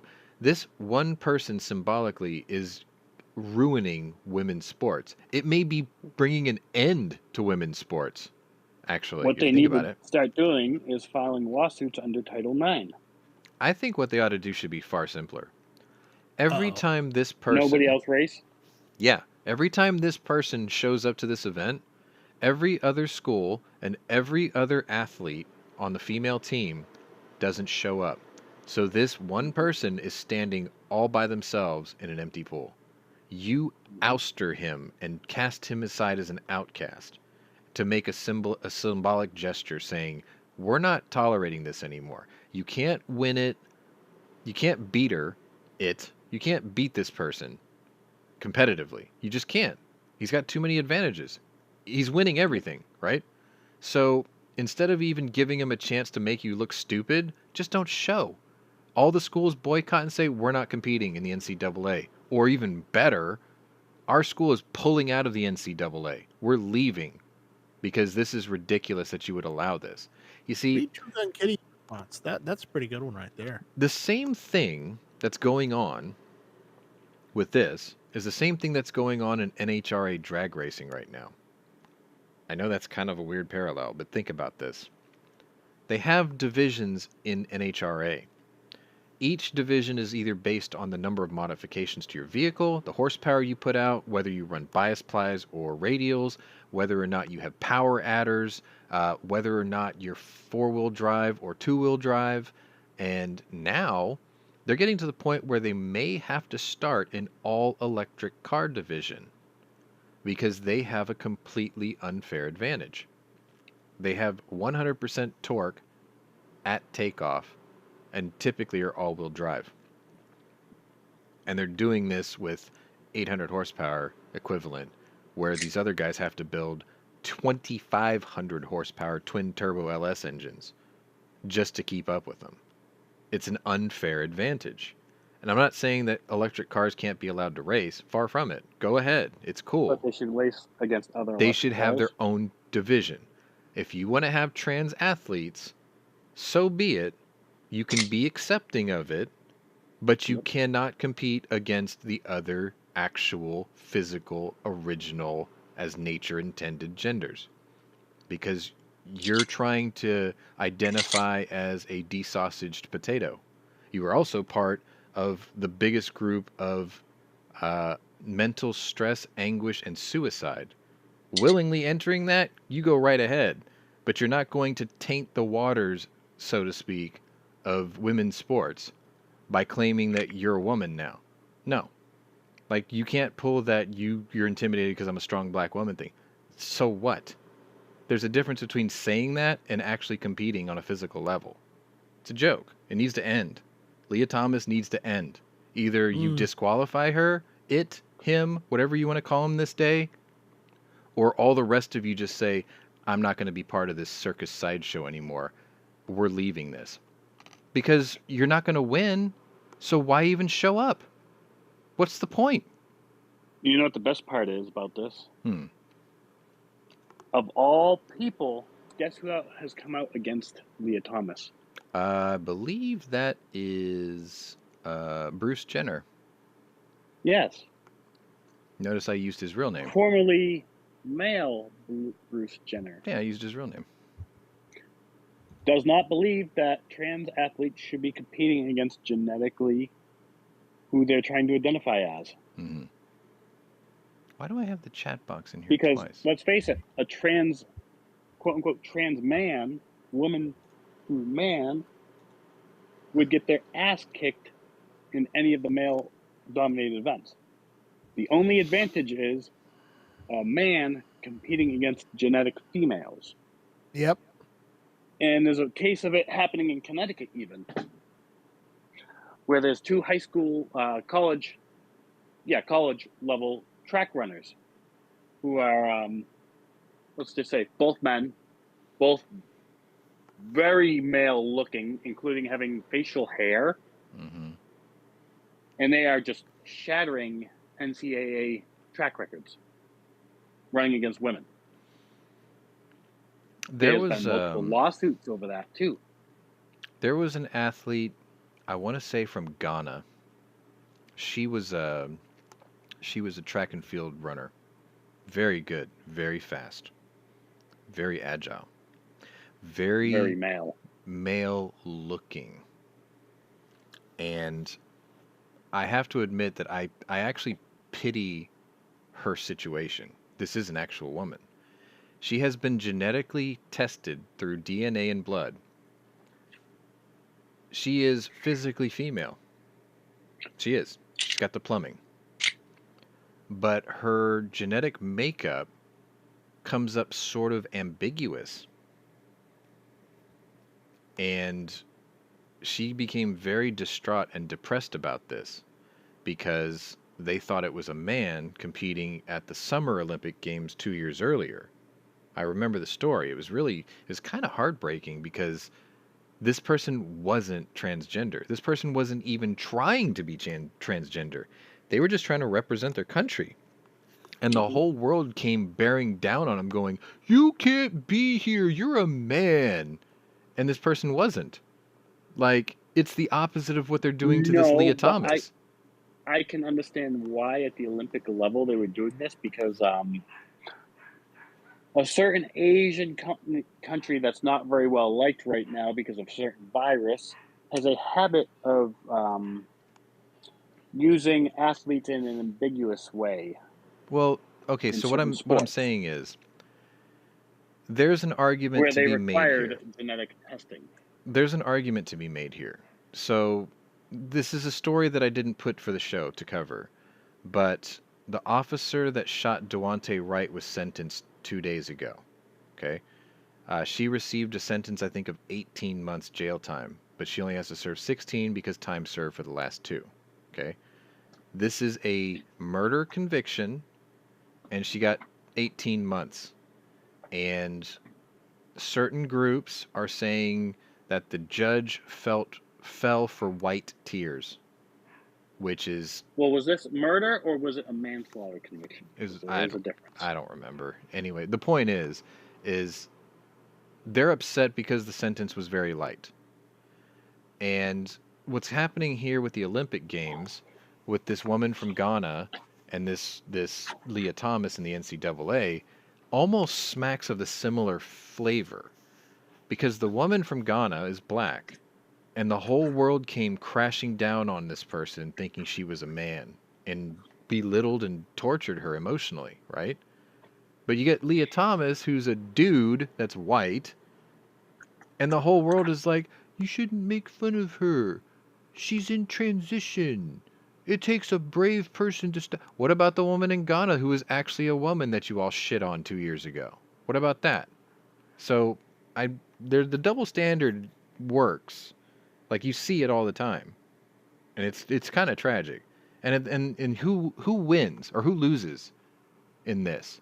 Every competing woman. Every little girl that's being raised right now by good parents saying, if you try really hard and you work really hard, you can be a champion. Unless that guy joins your league. That's a pretty fucked up message. That's who loses. Your kids, your daughters, your sisters, your nieces and aunts. They lose. Sports loses. Women's sports lose credibility. That's who loses. You know, I've been saying this for a long time, and I know it sounds terrible, but a lot of the problems in this country, or in the rules of this country, stem from the fact that we cater to the weak way too much. Way too much. We give way too much power to the minority voice, that the norm, not the majority, just the norm, is cast out.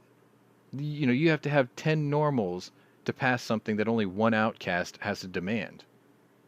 There's no balance there. There's no levity there. And it's kind of messed up. Anyway. No, what's messed up is... Ooh, shit, I just spilled coffee. No, what's messed up is in a couple decades, white people in this country are going to be the minority. And what happens when we start demanding our minority rights? We'll never get it. Well, I can't say we because I'm only half, but you'll never get it. See, the thing is they'll just use the excuse of reparations or when you've had centuries of this or whatever. Look, I would love nothing more. I'm a minority. Fuck you. Well, not yet, but I would like nothing more than white male. I'm a Bicentennial Man being real. Like, I want Bicentennial Man to be real. I want Ghost in the Shell bodies to be real. I want to be able to survive and exist long enough to see what humanity looks like in 1,000 years. Because you've heard me say this before. There is no such thing as a white person. A white person is a body you pull out of a lake after it's been underwater for 3 weeks. A black person is somebody you pull out of a house fire that didn't get out in time. There is no white and black. We're 50 shades of brown. We are all 50 shades of brown. And 1,000 years from now, if humanity does what humanity does and everyone just commingles, then someday we will just be one shade of taupe. Maybe. But then they said, what was it, 200 years? There will be no more redheads? Save the redheads. Hashtag save the redheads. Save God. gingers. Oh, God.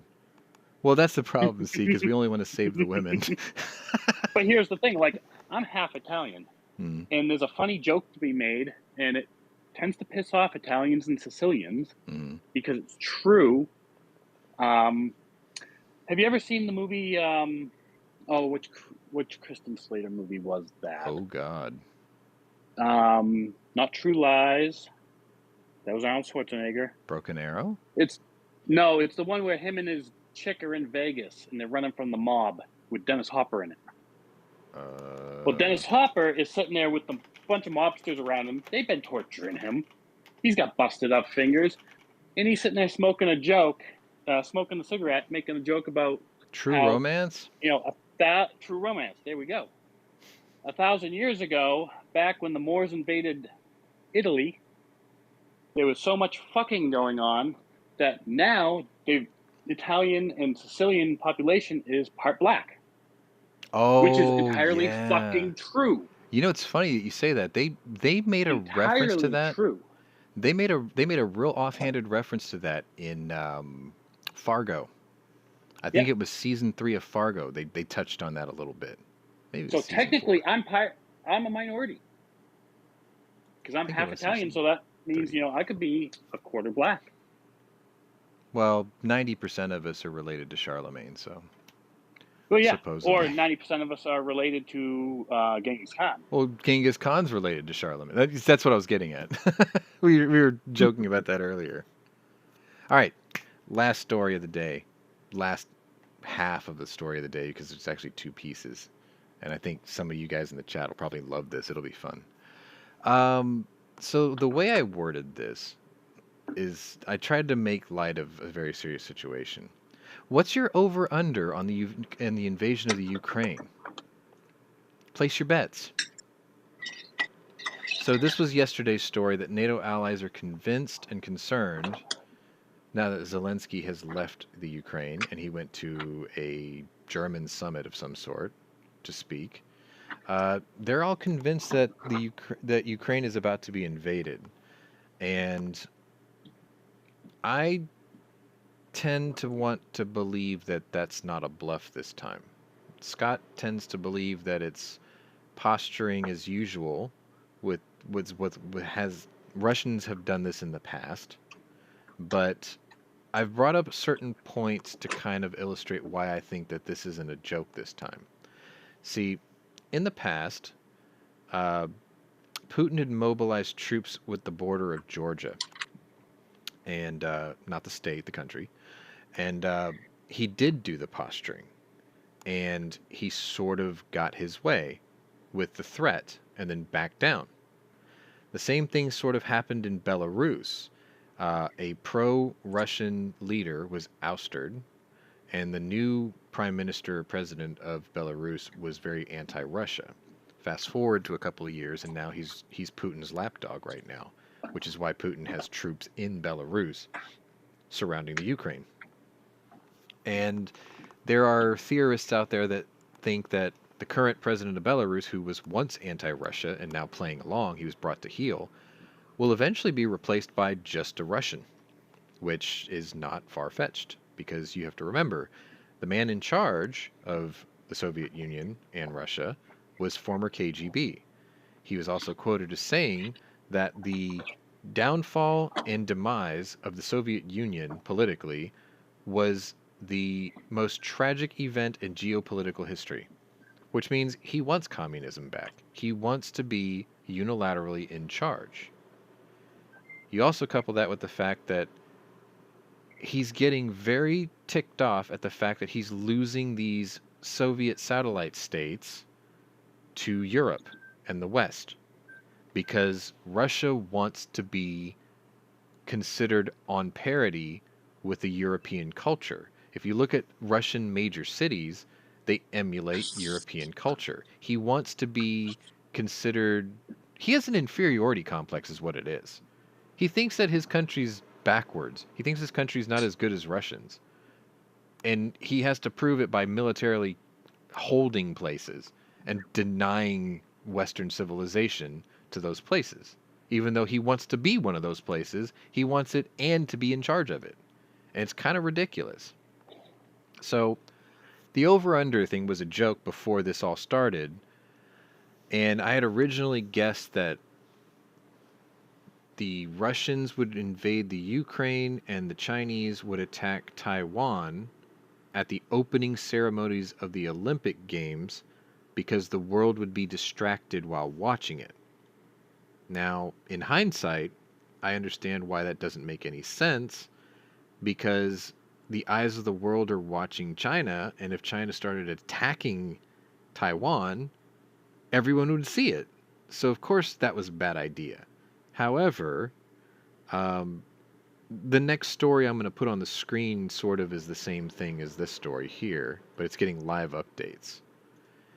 And what had happened is Biden had a presser yesterday, and he said that his intelligence community is confident that Russia will invade within the week. He feels like the intelligence that has been gathered is convincing enough that attack is imminent within a week. Coincidentally, the Olympic Games ends on Tuesday. Closing ceremonies Tuesday. So I've moved my bet that Russia will attack the Ukraine on Tuesday. China will attack Taiwan on Tuesday. Maybe just after Tuesday.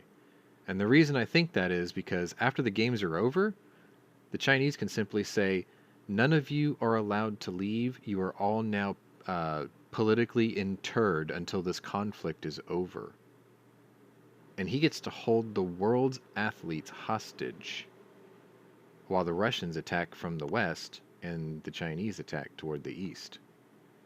Which leads me to what I thought was the last story, is what is the prelude to a World War III conflict? Like what it would look like. So the way we're going to discuss this is I'm going to go last, and I'm going to let Scott and I'm going to let Mike try to give their theory on if it's feasible, if it's possible, what it takes. Do they have what they have and need, or do they need something else, and what is that something else to become successful? And I know, Scott, you're chomping at the bit for this, so you go first. Well, I think this is Putin fucking trolling everyone. Like before. I think it costs him nothing, really, in the real sense of things, to bring up all these troops right up to the border and do exercises. And what it does is it sends the fucking West into a complete panic. And it shows how hysterical the West gets. And what it lets Putin do is he's just sitting back laughing his ass off, letting Western governments freak the fuck out, letting the foreign media freak the fuck out, and he just sits back laughing his ass off. Now, would he like to invade Ukraine? Yeah. He'd like to fucking rebuild the entire fucking Soviet Union. Yeah, he's wanted it for 20 years. Any KGB officer would. He wanted it for, well, not only KGB officer, he used to be the head of the KGB, but before he got that position, he was the head of the East German Stasi. Oh, yeah. Oh, yes. Most people don't realize that. Well, all right. Well, in order to be the head of the East German Stasi, he had to be part of the KGB anyways. Hold your thought for a second. But so, the reason that this is a different style of drill compared to the ones past, and this is, I brought this up before, but if you're doing drills and exercises, that's fine. But when you bring medical supplies and plasma that needs to stay a certain temperature and only has a certain shelf life, if you don't leave it in that certain temperature, if you bring it to the front like the Russians have, if you mobilize the Navy off the coast like they have, and if you have troops in other people's countries surrounding the country you're wanting to invade, this looks much worse than just a standard drill. Today, they're doing nuclear drills. Today, right now, this weekend, the Russians are doing nuclear attack drills. This is way beyond posturing. This is also Russian state media is putting out propaganda stories back home in Russia, claiming that there is a genocide of pro-Russian separatists in the Ukraine with no video proof, no evidence to support that. They're trying to win the hearts and minds of their own nation's people to help justify them going to attack. Well, if you watch the news this morning, Sean, both sides, the separatist side and the Ukrainian side, Mhm. are blaming each other for shelling each other's villages or towns or whatever hell the smallest gathering of houses is in Ukraine. Correct. And what ended up happening earlier this week was a school building, they call it an elementary school or kindergarten, was attacked and children died. The building was destroyed, right? And immediately the media tried to jump saying, it's the Russians, right? Because that's what the media does, knee-jerk reactions. And what ended up being proven was it was the pro-Russian separatist group in the Ukraine that did it. Coincidentally, the day after, the headquarters of the pro-Russian separatist groups was blew up by a truck bomb. But they don't know who did that. See, what it is the pro-Russian separatists are trying to goad the Ukrainians into shooting across the border at the Russians, which gives the Russians an excuse to fight. They're like, hey, look, we were just chilling out here and those fuckers shot at us, so we're not taking that, right? They used the pro-Russian separatists as proxy puppets to do their dirty work for them. That's exactly what they are. So who blew up the building then? Directly controlling those Russian. Who blew up the pro-separatist building in Donetsk? I would guess probably part of the Ukrainian state apparatus. If probably that's the their case, secret police. Don't you think they would have claimed or it? No, fuck no. Why would they? Why would they? It makes more sense to be anonymous. I guess. Or it could be a militia group, because apparently pro-Ukrainian militia groups are very common. Well, yeah, they've had to mobilize all their people to teach them how to defend the country because they only have a standing army of 190,000 troops. They're outnumbered. Grossly outnumbered. Of course they're basically creating the Volkssturm, the people's army, because they need them. As a matter of fact, they have 300,000 veterans. One of these stories actually has a really good picture of that. Let me see if I them fighting the Russians, trying to get back. Here, let me put this one back up. Look, they've got everyday people carrying. Okay, there's a joke here in this picture. First of all, if you look how short that rifle is and the stock collapsed all the way in like that, see, they don't have SBR bullshit rules like we have here. You can just tell by looking at that picture. And also, if you're wondering where all your Zenitco shit's going, I give you Exhibit A. This is where it's all going. No, that's why you're not going to be able to get any more Zenitco shit. Because that's going to be... No. They're going to ban it. It's straight up going to be banned under that stupid ammo ban bullshit. That's a gorgeous looking rifle she's holding, too. That Biden did. That's a really good looking It's not public yet, but yeah. If you want Zenitco, get it now because you're not going to be able to get it later. Okay, so I'm sort of laying out the case for the Russians here, like why I think they're going to do it. You laid out a pretty good case of why they don't do it because you have history on your side saying, look, they've done this before. I'm just trying to pick out the new things that they're doing that they haven't done in the past, which kind of convinces me that they're actually serious. What they're doing is they're just doubling down on what they've been doing for decades. All right, but I still think they're serious as a heart attack on this because right now... And if we want to call their bluff, we put Ukraine right into NATO.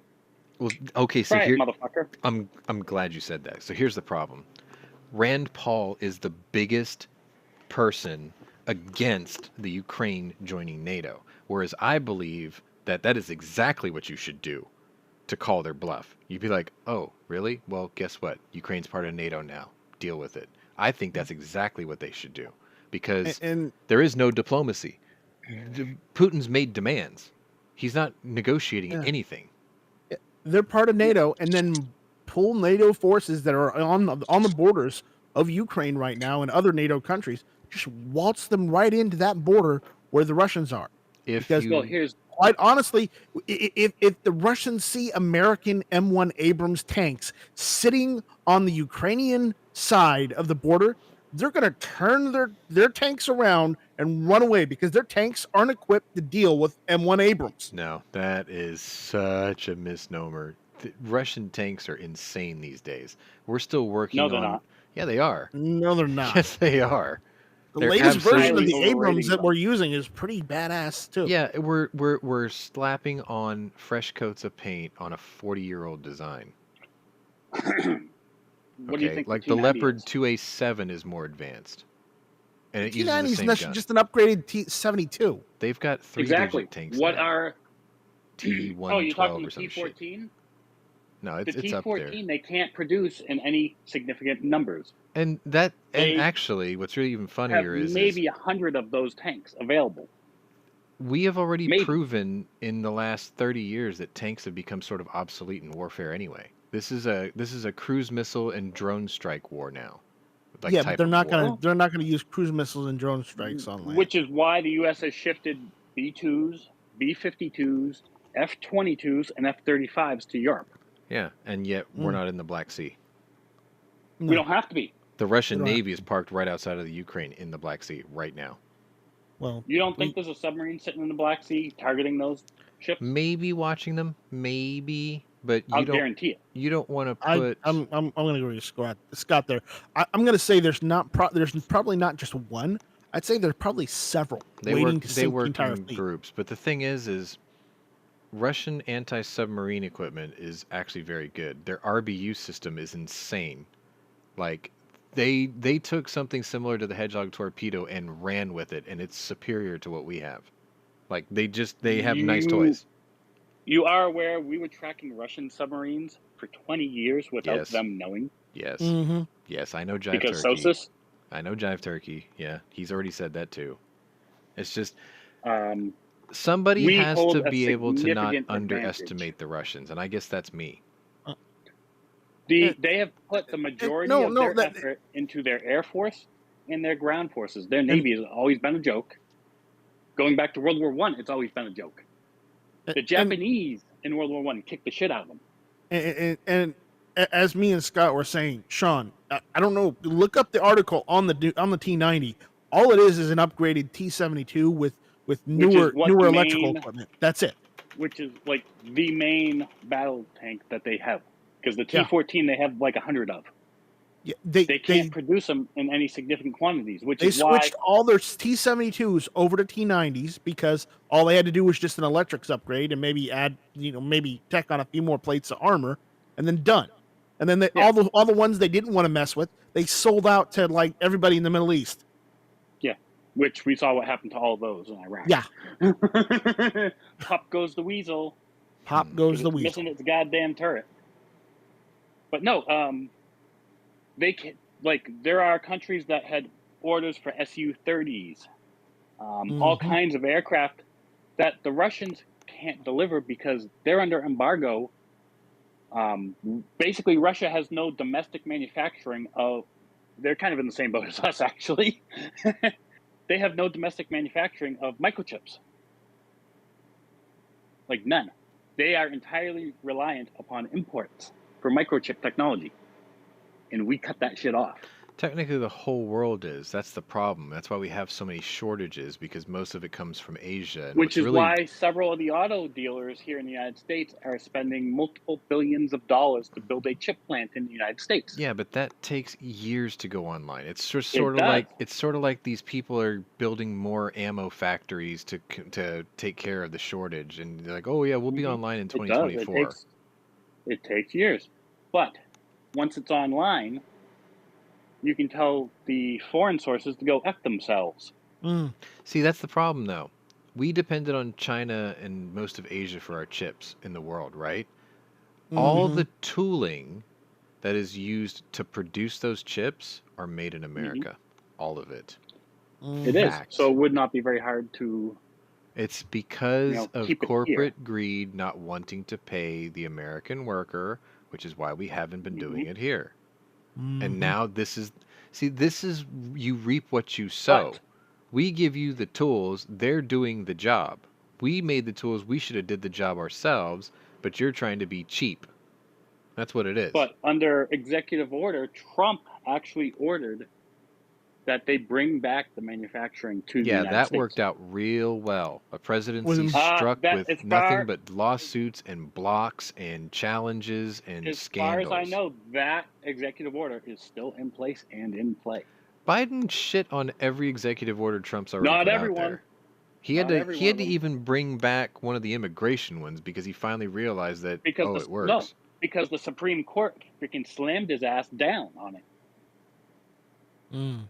They got brought to the Supreme Court on that, and the Supreme Court said, no, you have to put that back into effect. Well, okay, so let's talk about we've focused on Russia a lot here. Okay. Let's focus on the Eastern Front, okay? So West Taiwan? yeah, West so the thing is the Russians and the Chinese are clearly in concert together right now. Right. They have this gentleman's agreement because Russia's heading west and China wants to head east, which means they never run into each other in the middle because they sort of share a border between a couple of countries in the middle. Like there's buffer zones, like Mongolia is what No, you there's get. like legit borders. Well, Mongolia is what you get when you have a bunch of lonely Russians and a bunch of lonely Chinese in the middle, and they start knocking boots. That's all I'm saying. China wants one of its former cities back from Russia. It's fine, but my point On the is coast. those two. And Mongolia wants its Chinese empire back. Those two, right now militarily, have no beef with each other. Russia's going one way, China's going the other. And we were talking about the feasibility of China actually attacking Taiwan. So everyone's got their eyes on the Ukraine. We have forces in Germany right now. Germans have their forces. There's a couple of NATO allies around in Europe sitting there ready to go. Mm-hmm. They're all watching Russia. In the opposite side of the continent, you have, well, we ran a sub into a seamount. Let's not beat around the bush. Right. And you have China with the capability of rocket artillery on their own coast that could blanket the entire island of Taiwan. They can hit anywhere they want in Taiwan with just their rocket artillery, meaning they don't have to do a land-based invasion right away. They soften up the target by beating it to death with artillery. We did the same thing on Iwo Jima, right? We did the same thing on Mount Suribachi. We flooded the starboard side of the battleship Texas so the guns could tip up a couple extra degrees so the 14-inch guns of the Texas could continue pounding Suribachi into submission. What a cool thing, right? So we were trying to discuss this whole, do the Chinese need a transcontinental navy to achieve their goal in Taiwan? And I say no, because they have the artillery necessary to cripple the country without even stepping foot on it. They have the correct level of amphibious assault navy vessels to finally make an invasion into that, because it's only like a 96-mile trip across the Yellow Sea, which is not very deep. It's like the Gulf of Mexico, basically. And then once they do that, they don't need a transcontinental navy to go from there, because they hop from Taiwan and they can go over towards Okinawa, or they can go from the land and just, tell Kim Jong-un, stand down, we're just passing through, and they can go into South Korea. And then they can just hop the peninsula from South Korea to Japan if they really wanted to, because who's going to stop them? The JDF? I mean, if you think that the Chinese Navy is weak, look at what we do to the JDF. We don't allow them to have hardly anything. And then it's like it becomes a China uses Japan's World War II conquest playbook. They just work their way south across Micronesia and all the small islands. They take like the Philippines, they take, Papua New Guinea, they work down that way. And then they can slowly make their way towards Australia, where they don't need a transcontinental navy. They'll just take everything above it first, and then just island hop. You're ignoring one thing. What? Us? You're ignoring the United States Pacific Fleet. You're ignoring the fact that the commander-in-chief is a complete idiot. Well, that's beside the point. He's not going to attack his biggest investment. He's invested in China. His son is cripplingly invested in China. And Yeah, as I he's told you, also cripplingly invested in Ukraine. as I Yeah. told you before, okay, China doesn't have a lot. China's biggest ally in Asia right now is It's probably itself. Russia. It's itself. But yeah, I know what you mean. Itself. I know what you mean.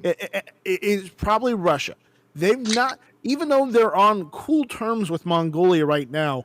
Don't mistake the Mongolians for being just a cross between Chinese and Russians. They're not. They're their own people. They're Asians that live in the mountains. Right. That's what they are. But Okay. And the you're fact is, you think that they don't want that Chinese land back? Oh, let me tell you another story.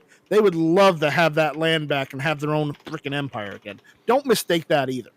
Second, okay, look at all the enemies that China has that surrounds them. It's their southern border, it's their southwestern border, it's their western border. They're surrounded on those areas of enemies. They don't, those other countries, Vietnam, Laos, Burma, Bhutan, Nepal, hell, they even share parts with India. Those countries do not like the Chinese. Period. they can't do anything about it. You're No, giving they can't. you're They giving can together. credibility. I'm going to use No. Mongolia just as an example because they're geographically one of the biggest, okay? You're Okay. giving credibility militarily to a country I'm- whose population, the entire population of the country is just barely twice the size of just the Chinese infantry, okay? They don't have the numbers. They don't even have the weapons. You're giving street cred to these tiny little countries that have Hold no on. military strength. Period. Hold on. India has a bit of military strength. India could probably take a India small is dent. desperately India trying to build a could- navy right now. They're desperately doing it. They But- just built one aircraft carrier. Okay. They're trying to build a second one. They have a couple of subs that they bought, I think, from either us or Follow the me here for a Russians. second, okay? Follow me here for a second. The Chinese Navy, is it really as good as, say, the United States or the Russian Navy? No, it Fuck doesn't no. have to be though. That's what I'm. No, that's my no, whole point. They have no, the no, and- loudest. They have an well, we're going to say they have an okay Air Force as far as we've seen so far. Okay, we're gonna use those terms, but if you only go by the Air Force and their land terms, unless they're going to go and actually just start dropping, ships off the coast of Taiwan and start invading via ground troops. Honestly, all they're going to do is just take targets out on Taiwan. Two, if they're focusing all their military efforts on retaking Taiwan, I'm sorry, but I don't believe that their enemies won't try and take something out of their other borders, because all their efforts are focused on trying to retake With what part of China. military though? That's my point. You're But not. It doesn't matter how big their military is. The Chinese are It's focusing all their useless. efforts on No, Taiwan. no. See, look, in warfare, you don't put all your chips and push them across the table in one location. But that's Nobody's what that China's stupid. doing. Like But nobody's that's that what stupid. China's doing. Look at No, what they're no, doing wait, in the let me South stop you China right Sea. there. Let They're me stop you building right there. islands that don't exist off of reefs. Let me stop you right there. You've already forgotten the fact that China has installations on the entire east coast of Africa. You probably weren't even aware that they have them on the west coast of South America already. You've completely forgotten that, okay? The reason that India isn't going to do a damn thing is because they're surrounded by Chinese. They have an invasion force of Navy installations on the east side of the Indian Ocean in Africa, and they've got to deal with whatever's right there on their west side, or on their east side. Sorry, I did it backwards. The point is China already thought long game. Xi Jinping is already thinking long game. His battle plans go up to 2050. Okay, he started breeding his army 20 years ago when he lifted the child limitations. Okay, he had this planned out for decades. And then you've got a guy like Vladimir Putin, who is probably the most experienced world leader on the planet right now, because he has been in power long enough to know how to play the game against 5 U.S. presidents. Okay, no other leader in the world has been in power long enough to deal with 5 U.S. presidents. He knows this game. He has seen how politically weak the United States is right now because of fucking Joe Biden, okay? And he's watching how divided this country is socially just by checking the media and social media. So he knows that he thinks that we've got no fight in us because we're being led by an idiot. And he's not too far off, because those who want to fight are being repressed because they're called racist and sexist and homophobes and xenophobes and whatever, right? And yet they keep sending our boys to go die on top of that. What China did was they went over to Africa and they said, hey, we want to bring you up to speed and make you the jewel of Africa. And we want to come and build your infrastructure. We're going to pave all your roads. We're going to build you a new blue water port. We're going to do all this stuff for you. It's going to be cool. It'll be great. And then, you can stop banging rocks with sticks. We'll give you infrastructure, basically. They might have been slightly insulting, but at the end of the day, the Africans are like, no, this is great. We don't have to build roads ourselves. You're going to do it for us? Thanks. What do we owe you? And the Chinese are like, don't worry about it. Tell you what, you see that little piece of beach over there that nobody's using? You let us put a little Navy base over there, and we'll even watch your shipping lanes for you to protect you from piracy and just whatever. And then they're like, wait, so you're going to build all our structures for us, and all we got to do is just lease you some land so you can have an installation here? Yeah, because, we'll just bring in the building materials and the construction vehicles, and we'll just port them there so we don't even have to trouble your customs. They went for it. They took it hook, line, and sinker. They did the exact same thing in fucking Argentina. Or Chile. I forgot. It's one or the other. You're forgetting? Here's the point. Now they don't need a transcontinental navy because they're on another continent already. They're in South America. Yeah. They're in Africa. And what you're forgetting about Africa is Africa. Africa is Africa. Do you think for a moment any of those countries would, in half a heartbeat, fuck the Chinese over and throw them right out of their country after they built all that shit? No, not at all. Advantageous to them. Not at all, because they don't have the strength militarily to stop them now. It's a bunch of tribal leaders fighting over, scraps right now. Exactly. And they don't have the strength to push the Chinese back out now. Yeah, they do. No, they don't. They absolutely don't. They're using clapped-out AKs. They're using machetes on each other. Yeah. You think the Chinese are going to let them come up to them with machetes when they're within rifle range? Yeah. It's not going to happen. We haven't done so well in Africa. And but we're not giving them. We're not building their country for them either, are we? No invading country or colonializing country has ever done well in Africa. That's the thing, British did it the best. That's the thing, though. The Chinese aren't trying to colonize Africa. They just wanted to build a foothold there. No, they just wanted to build a foothold there. They did that. They succeeded. They built an installation so they don't have to, okay, if they wanted to attack the United States, right? Imagine if they built enough port and infrastructure in Argentina or Chile right now where they don't have to use a transcontinental navy. They could just go right up the coast on land if they wanted to. And you don't think we they could would see have it a problem coming? when Yes, they hit cartel land? You can see it coming, but don't you think the Chinese would have just bought off the cartels? They got the money. They got the money. That doesn't matter to the cartels. Are you kidding? If the Chinese was like, "Yo, we're gonna just come through here. We're not attacking you guys. We need to pass through, okay?" And then the cartels are like, "What are you gonna pay us?" They'll just be like, "Here's $30 billion, and here's a contract. We'll build you AK-47s for the next 20 years." Cartels are gonna be like, "Fuck yeah." You kidding? Here, we'll roll out the red carpet for you fuckers. From the drug trade? Huh? It's a lot more than $30 billion. My point is there will be a price that they will name, and the Chinese will pay it with almost no hesitation. And you don't. I hate to tell you this, Sean, and you're wrong. As I said, China's surrounded by enemies. Weak enemies. Also, say what you will. There's a lot of them. South Korea, okay, Japan.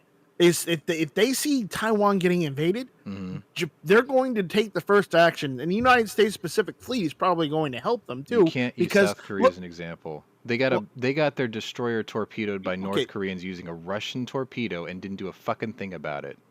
Look at the closest island next to Taiwan. Okay, the closest island that belongs to Japan. Okay, if if the if the Chinese attack Taiwan and try and take Taiwan, you don't think they're gonna go for the Japanese islands that's east of that? I do. The I think Senkakus? what is it? I'm awful with Japanese names, Ishigaki. but Yonaguni. No, the closest island for them is either Takatomi No, or Ishigaki. no, it's Either way, Yonaguni. the point is, no, I'm looking right at it. I'm looking at it right too. It's Yonaguni. What the hell are you talking about? It's northeast. Look at northeastern Taiwan. Here, let me just do this. So Here, share my screen. Here you go. Look, right here. See this? That's the closest one. That's the closest one. Directly east. It's like 70 miles. Okay? The fact of the matter is they've got rocket artillery here and here. All I'm over here. They one. could blanket this entire island if they wanted. Okay? The problem is they don't want to destroy everything that they want to take over. So like you said, it'll be clinical strikes. What they want to do is they want to pound Taiwan and force them to the negotiating table to say, fine, come on in, stop leveling our cities. That's how they'll win that. Okay. And then they just keep working island to island to island. And I'm telling you, the Koreans can't do a damn thing about it. Okay? The North Koreans killed South Korean sailors. It was called the Chonin incident.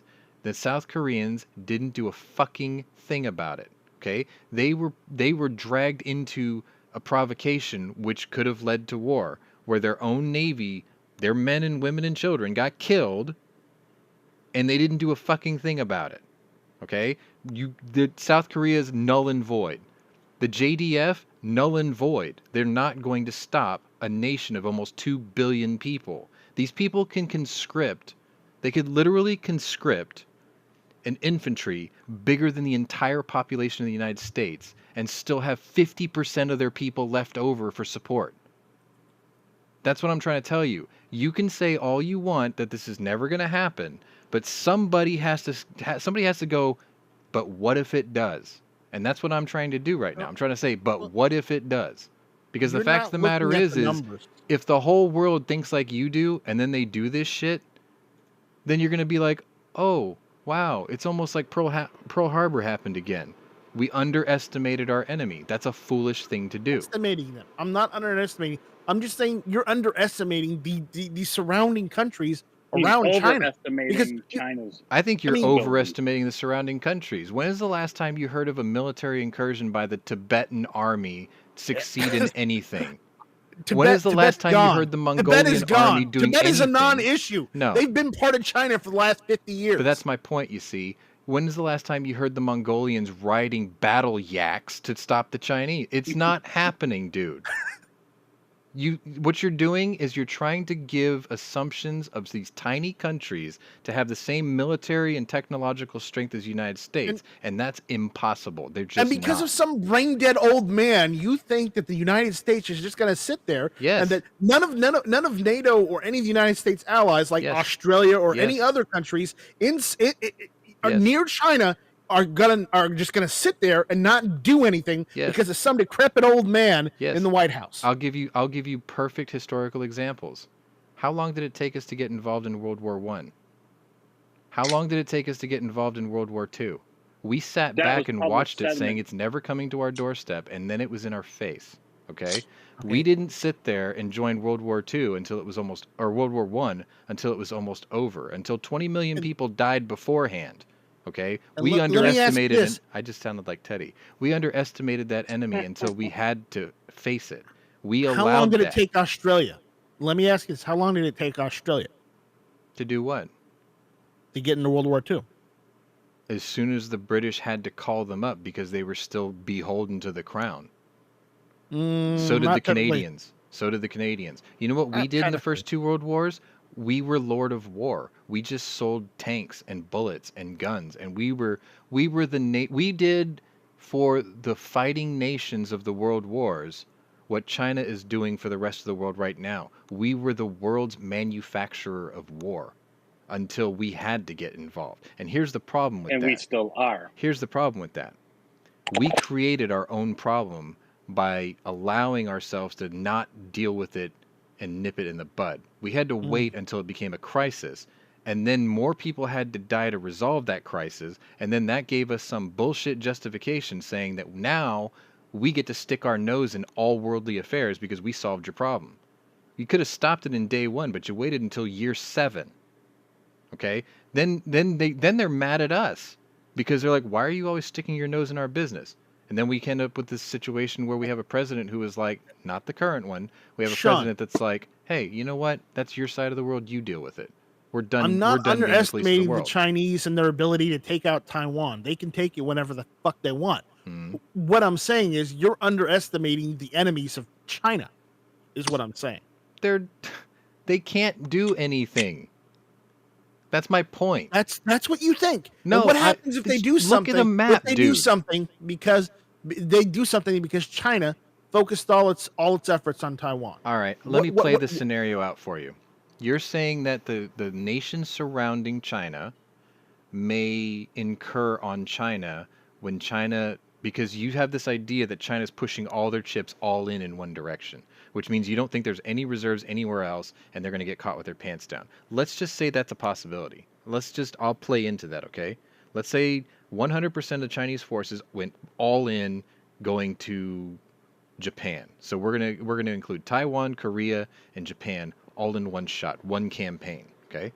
Which means they're going to do an amphibious assault into Taiwan, and then they're going to island hop their way up to Okinawa and come up underneath to Japan. At the same time, they're going to take their infantry forces and walk through with North Korea on a land campaign into South Korea, okay? That's an easy move for them because they're already all right there. The whole time, they have a gentleman's agreement with Russia saying, look, you do whatever Russia's you want. not going to do anything. Exactly. You guys head out west, we're heading east. We'll hook up when we're all done, right? That's an agreement that's already done because you can just look at their meetings up to this point. That's a done fucking deal, right? And now you're going to say, well, the Mongolians are going to invade. Okay, imagine this. That happens, and Putin says, look, I've got half my forces committed in the Ukraine, but I will, as a favor to you, China, I will commit 25% of my reserves and take care of your little Mongolia problem. Because now what that does is that gives Russia an advance east, and it makes a debt that China doesn't know what they have to pay yet, okay? So even if those small little satellite countries that you think are as powerful as the United States is going to attack China, which is impossible, I'm not saying they're as powerful. The Russians will just squish it. They'll just be like, "Don't worry, I got you, bro. We'll pay you back. You can pay us back later." I mean, think about it like this. That won't happen. Think about it like this. That won't happen. People are worried. That is so blindly dismissive. I just laid out a perfect geographical case, and you're just like, "It'll never happen." Okay, we've been talking about. Oh, if Russia goes into the Ukraine, we're going to cut off the Nord Stream 2, right? The Nord Stream 2 isn't even online. There's nothing to cut off. Okay, and they're still going to do this. So that threat's empty. The last time we threatened sanctions against Russia like a week or two ago, do you know what the response was? Your sanctions mean nothing. You don't give us your Swiss cheese or your French food, so you forced us to learn how to cook your recipes, and we can do it better now. So go fuck yourselves with your stupid sanctions. We don't care. That was their response. Yeah, sanctions don't work. Fucking never do anything better than the West. They don't Other work. than ethnic cleansing. We don't talk about Stalin does that better, yeah. You don't think that he only the leaders named of himself is a little Stalin? Named with "in." You know, the last name ends with "in." Totally works. I'll roll out Putin, a bigger theory for Stalin, you. Go ahead. Lenin. China has been demanding for over a decade that Russia give them back Vladivostok. They did Because want they want the peninsula, you're right. Yeah, and Russia's told them to go fuck themselves, and they put entire battalions of hypersonic weapons on their border. Sure.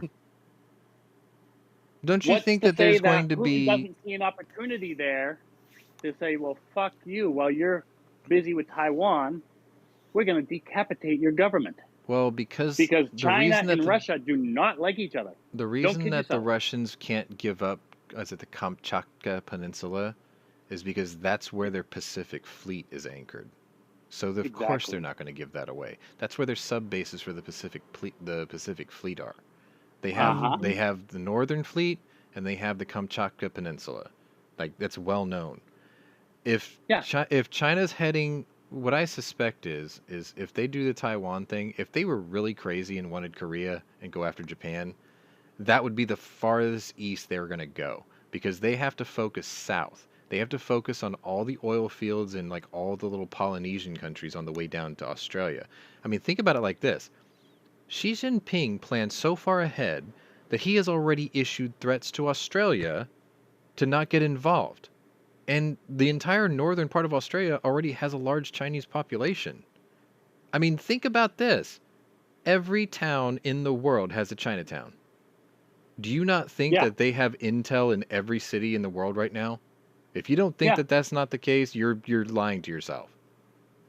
They absolutely do. They've got agents But here's the everywhere. thing. What can they actually do? Anything they What are their want. capabilities? No. You can They underestimate could our enemy, disrupt but a I'm not going local to. population.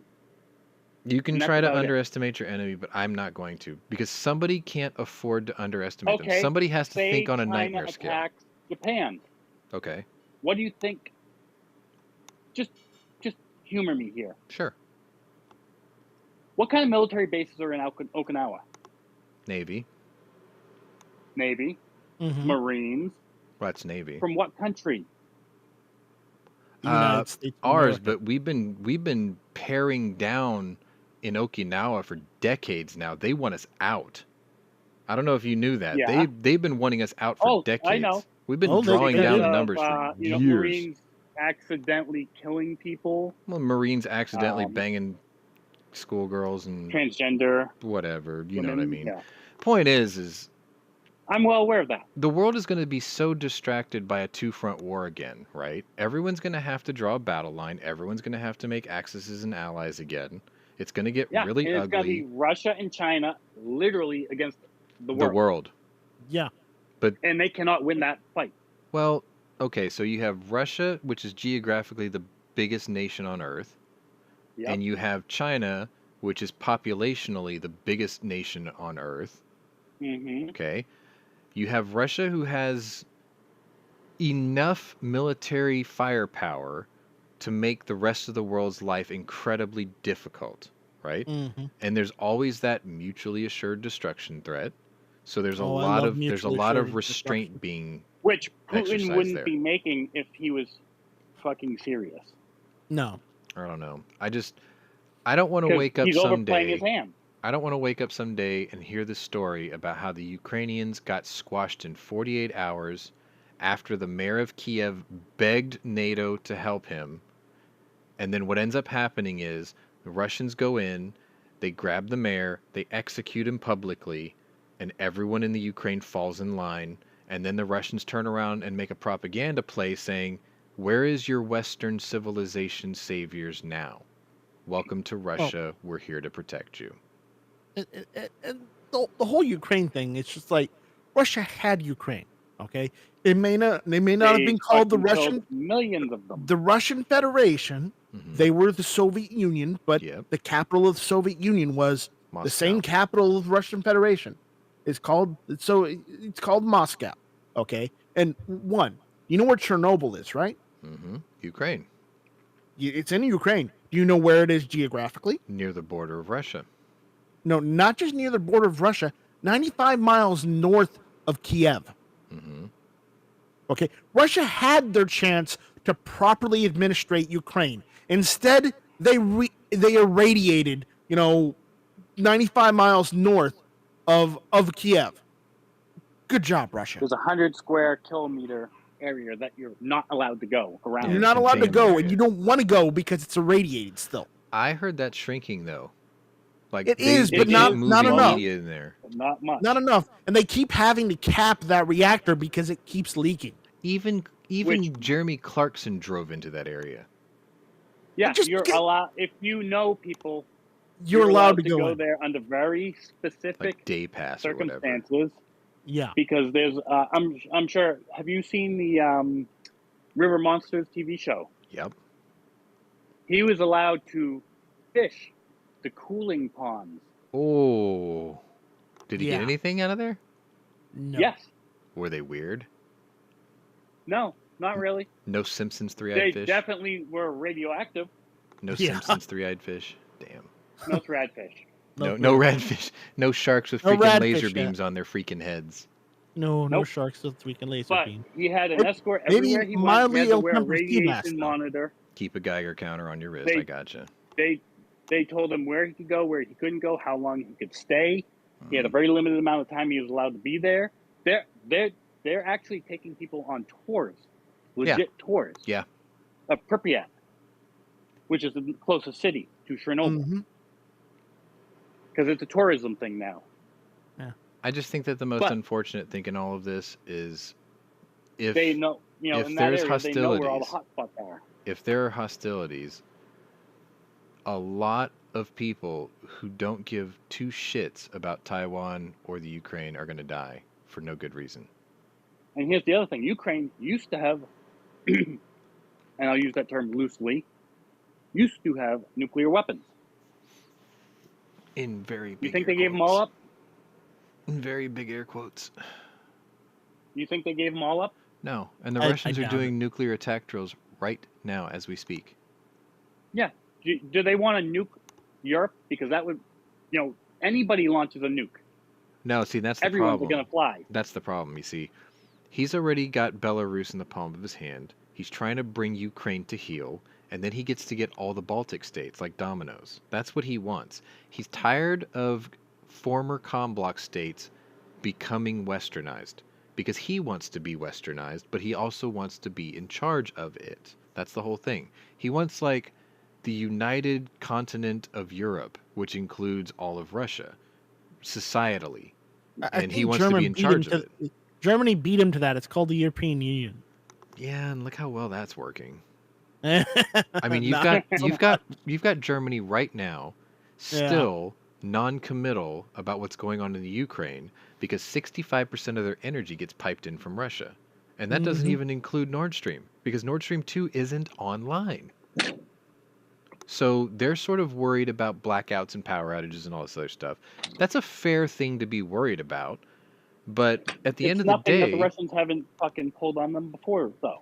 well, at the end of the day, it's like, well, if you're worried about your own power, maybe since you guys are probably some of the most brilliant engineers on Earth, maybe you should engineer yourself a solution so you're not dependent on the Russians. Oh, I don't know, like we did when Trump was in office. There's a thought. Oh, you mean like France announcing that they were going to be building 12 Reactors? new nuclear power plants? Maybe because they get it, huh?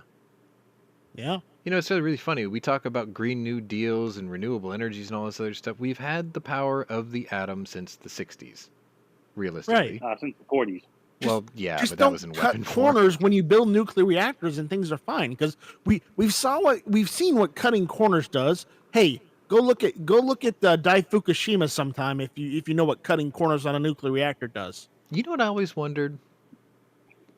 We're done with this whole war thing. This is going to be fun now. This is science fun, okay? Yeah. What I always wondered was, we have the biggest nuclear reactor, fission reactor, Mhm. and the biggest incinerator, and the biggest waste disposal plant in the galaxy at our disposal, in the sun.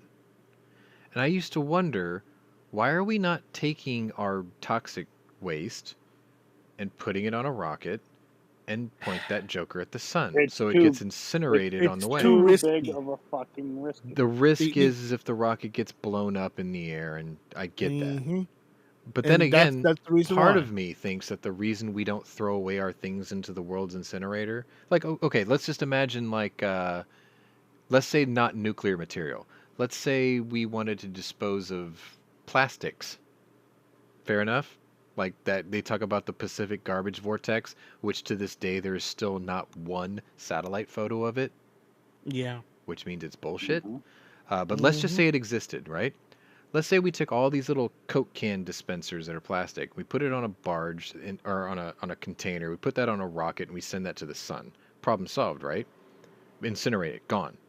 I think the reason we don't do that is because we hoard our garbage because we still think we have to use it for something else later. That's the only thing I can think of. If you keep trucking everything out, eventually you hollow out your planet and there's nothing left to use. That's the only thing I can think of. Otherwise, why wouldn't we? Better yet, why aren't you taking drums of nuclear waste and just dropping it down a volcano? If you incinerate it, it's gone. The problem with that is it's being incinerated at surface level, Radioactive so lava, atmosphere. liquid hot magma. It's gonna go right into the atmosphere. You would have to drill. Now, if you drilled a huge ass fucking hole You're saying it would have to drop down in there and close sink enough, before it could get burned up, otherwise it'll just float to the surface. I get you. Okay, yeah, I'm it'll with go you on that. airborne, and that's very, very, very fucking bad I just think, you know, because it we've will had the power of the circumnavigate atom. We the should have entire used it. globe. We should have used it. We should have. I mean, if the Chinese are going to force the world into Fallout reality, like the universe of Fallout, not the war, just the universe of Fallout, because like I remember seeing this video about when they created the universe of Fallout. It was where society after World War II had split into a different direction. So the world embraced the atom or they didn't embrace the atom. Fallout is the world embraced the atom, which is why everything was fission and nuclear and whatever, right? If China's going to lead us to that scenario anyway, then we should just go ahead and start building the power plants now. Might as well, because the only thing that comes out of those cooling towers is water vapor. So it's not a green energy quandary, is it? And I Well, it mean, is. well, no, I mean, Because now okay, so you've got radioactive waste is the only thing left behind. Yes, which is radioactive for tens of thousands of years. Sure. That's the problem. We already have hundreds of tons of this shit Yeah. stored in places around the country. Have you ever seen those videos of what happens to the reactors on nuclear submarines when they decommission them? It's fascinating. They literally they like section it, like, you know, one of those devices that cuts an egg into slices for you? It's got little piano wires. They literally cut the reactor compartment of the submarine, the hull and everything, slice it like a bologna cut, and then they stick that in a vault on the surface of the Earth. Yeah. So it can be seen from satellite. But do you know how much actual nuclear material is in a submarine? Yeah, not much. Reactor. Like the reactor's the size of I think it was described to me as the reactor on like a Los Angeles class sub or something similar is about the size of a phone booth. Like it's not big. Yeah, but do you know it's about like 2 kilograms of nuclear material, something ridiculous like that. Yeah. So a commercial nuclear reactor has hundreds of graphene rods. Yeah. Weighing hundreds of pounds each. Yeah, but the coverage of energy distribution is so big that you really don't need too many of them to do it, right? Mm-hmm. No. Have you ever seen a nuclear reactor, like commercial nuclear reactor? You know, there's hundreds of rods. Sure. I guess what I'm saying is we don't have to build 100,000 nuclear plants. We only have to build like 150. You see what I'm saying? Yeah.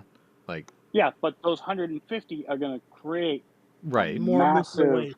So then the question becomes, do we deal with that and have all this clean energy, or do we continue to burn fossil fuels and have to have this stupid argument about petroleum and all? You see what I'm saying? Like, which one's worse? We continue to burn fossil fuels until fusion reactors are a reality, which they are actually really close. I still think the hydrogen fuel cell is the answer. It probably is. It's like that's the ultimate answer. I mean, you look at how it works. It's very easy to get hydrogen out of water.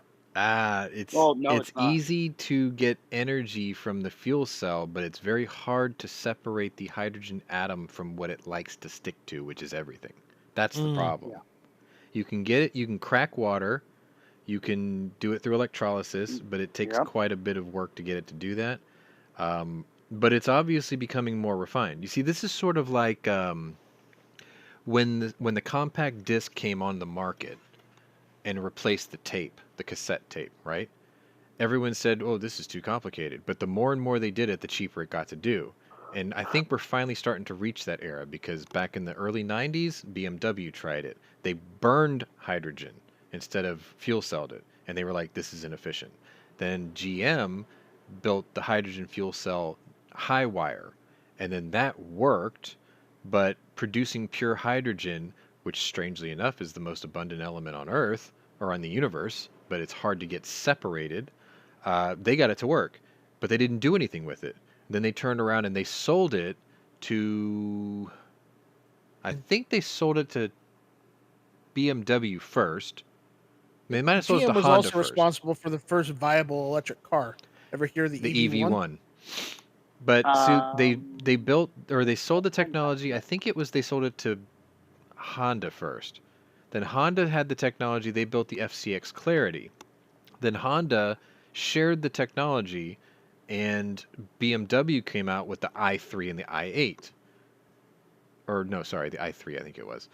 But then after that, Toyota got into the market. So now we've got 4 major manufacturers and players making hydrogen fuel cells because you don't see them very often. But there's a car in the United States that's coming or is already here called the Mirai. They have them in Europe. James May is actually, he has 2 of them now. He sold his first one, he got a second one. Hydrogen fuel cell car. I just noticed in my area, Shell gas stations have hydrogen pumps now, which means this is becoming a thing, right? If they can scale that up on a power plant level, that's the size of a convenience store. It could power probably a quarter of the city of Houston. Because if you take the hydrogen fuel cell that's in, say, the Clarity, the engine in that car, the fuel cell in that car, is the size of a football. It produces enough energy to power 9 houses with everything turned on simultaneously. That one little engine. Now imagine if you make that engine the size of a Stop and Go or a Quickie Mart. How much power do you think that could produce? You see? It's a different. We're dabbling into something that I've been debating on with people for a long time about how big oil is crushing innovation. Because the thing is the only industry big enough to make it a reality is the current monopoly of oil. I don't understand why they don't do it. If they do it They now, are. well, I know, but if they do it now mainstream, then they would hold 2 monopolies, and then they can control who gets what. They could be like, no, we don't want you to have the fuel cell. We're going to give it to Africa. Or we're going to give it to China. Or whoever, right? They can do that. Until espionage, and then we figure out how they did it, and then everyone has it. I mean, it's just like, what was that movie? The Saint? Was it The Saint? That was the one about cold fusion, right? It's like, give it to the world, you idiots. Then be one less thing people have to fight over. Anyway. There's no money in that, though. Yeah, I know. Yeah. They like to hold it over their head and keep poor people poor and rich people rich. We know that. That's a lifelong No, story. that's how rich people stay rich. Yeah. It's a lifelong just debacle. Dicking over the poor. Meanwhile, No, I Putin just becomes the heard richest the man on French earth. made some big breakthrough in the amount of time that they've ran a fusion reactor. It lasted for almost a minute. Before Which it is melted? no, before they had to shut it down. Oh, because But it that- runs out of control. The Yeah, it reaction would runs run out of control. But that's a huge step because it shattered the previous record. We're getting there. It's going to take some time, but we're getting there. I would say in another years you will have probably a functional, continuously running fusion reactor. We'll see. And at that point, sun. We'll need the arc reactor. We need Tony Stark's arc reactor. Tony Stark built this in a cave with scraps. Anyway. Why can't you do it? Yeah. We're not Tony Stark. So we have run for 2.5 hours, which I didn't Because think we was got even possible into today. a Chinese debate. I know, but it was good. All right, so what are you doing for the rest of your weekend? Go. Go ahead. You're not doing anything? What am I gonna do for this weekend? Hmm. I don't know. This weekend probably just playing video games and just chilling. I'm not really doing any. I don't have any plans this weekend. I already went to an auction this morning. Yes, there were guns. Mm-hmm. Did I get them? No, because idiots will pay any amount for anything. Supply and So, demand. That's the game. That's and then why I my went on an Python arms is list expensive. as I was at the auction and found something I wanted that was at the auction Mm-hmm. for less money, and I'm like, yeah, fuck that. I'm not gonna pay the auction price. Mm-hmm. So it's just like, all right. Scott? Probably gonna go hit up my FFL to make sure he didn't sell my 97B again. I'm telling you, dude. You tell him if he did, sell me yours and get yourself another one, because this is bullshit. After that, don't know. Yeah. Probably just play video games or relax. Yeah, I need to do that. I've been trying You're to not on record call this things. week, are you? This weekend, are you, Scott? No, You're not. Okay. I was on call last night. I've been Alright. trying to record things for the Penny Arcade thing, but I keep getting hamstringed. So, like, I did this one series called Vagant, and it's very good, but only the first episode recorded, and I'm just, it sucked all the wind out of my sails because it took me hours to record all this, and then I was thinking about how I was going to edit it, and then I realized that the video wasn't moving, and I'm like, damn. So I got to do that Sean, over. guess what? Go on. I'm gonna put you on the spot again. Yes, I know you're going to talk about game chats. When are we gonna do the game chat? I don't know, man. I still got other shit to record. So do I. So do I. But I have time to do it, and I keep wanting to do it, and you're just I like, know. Well, okay, pick a damn time. so let me Pick a damn time. I'm putting you on the spot right now. Thursday. We're not ending this until you pick a damn time. Thursday. When? Thursday at 9:00. I'll be there. Cool. So there you go, guys. Game chat Thursday night, 9:00. I already got most of it fleshed out. We actually did all that already. We just haven't put it up. Mhm. As for my penny arcades, I'll finish Vagant. I've got a couple of new games. I've got this one called Infernax Unleashed. That's a really good one. And I've got another one called Karma City Police, which is actually pretty hilarious. They're all pixel art throwbacks, so you probably like it. I got this one called Blood West. It's in early access right now. It's sort of like Redneck Rampage meets H1Z1 in a way. But it takes place in the Old West, and you're a resurrected spirit of like a lawman or something, and like this Indian, he buries you, but you come back to life because the world needs you to save them from demons or some crap. It's okay. It's not too over the top. So I got those coming. I was really hoping to do the Anaconda video this weekend, but you know how that went out. Yeah. I have to wash 4 puppies and 5 adult dogs, which sucks.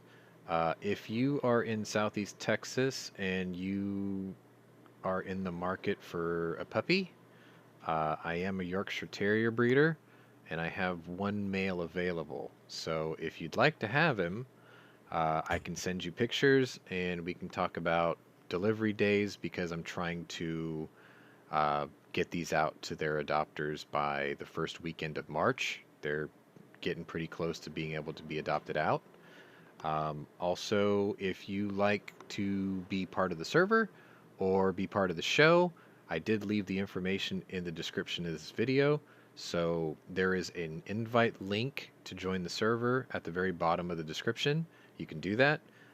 If you want to be a content creator and host a show, I can show you how to do that, and we'll add you to the list of stream channels, because if you notice, I've got the New Watch podcast above me.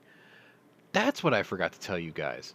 So, some sort of bad news. Right Jimmy now... died? Well, no, but the New Watch podcast is currently on hiatus because Jimmy got hit with a strike to the point that he can't stream. So there's that, and it affected his other channels. So that's one of the reasons why you may or may not see New Watch for a little while. He's pretty upset about it. He and I had discussed alternatives to, to stream, but I sort of had to tell him the reality of, well, no, you still need a video host, and that's not going to work.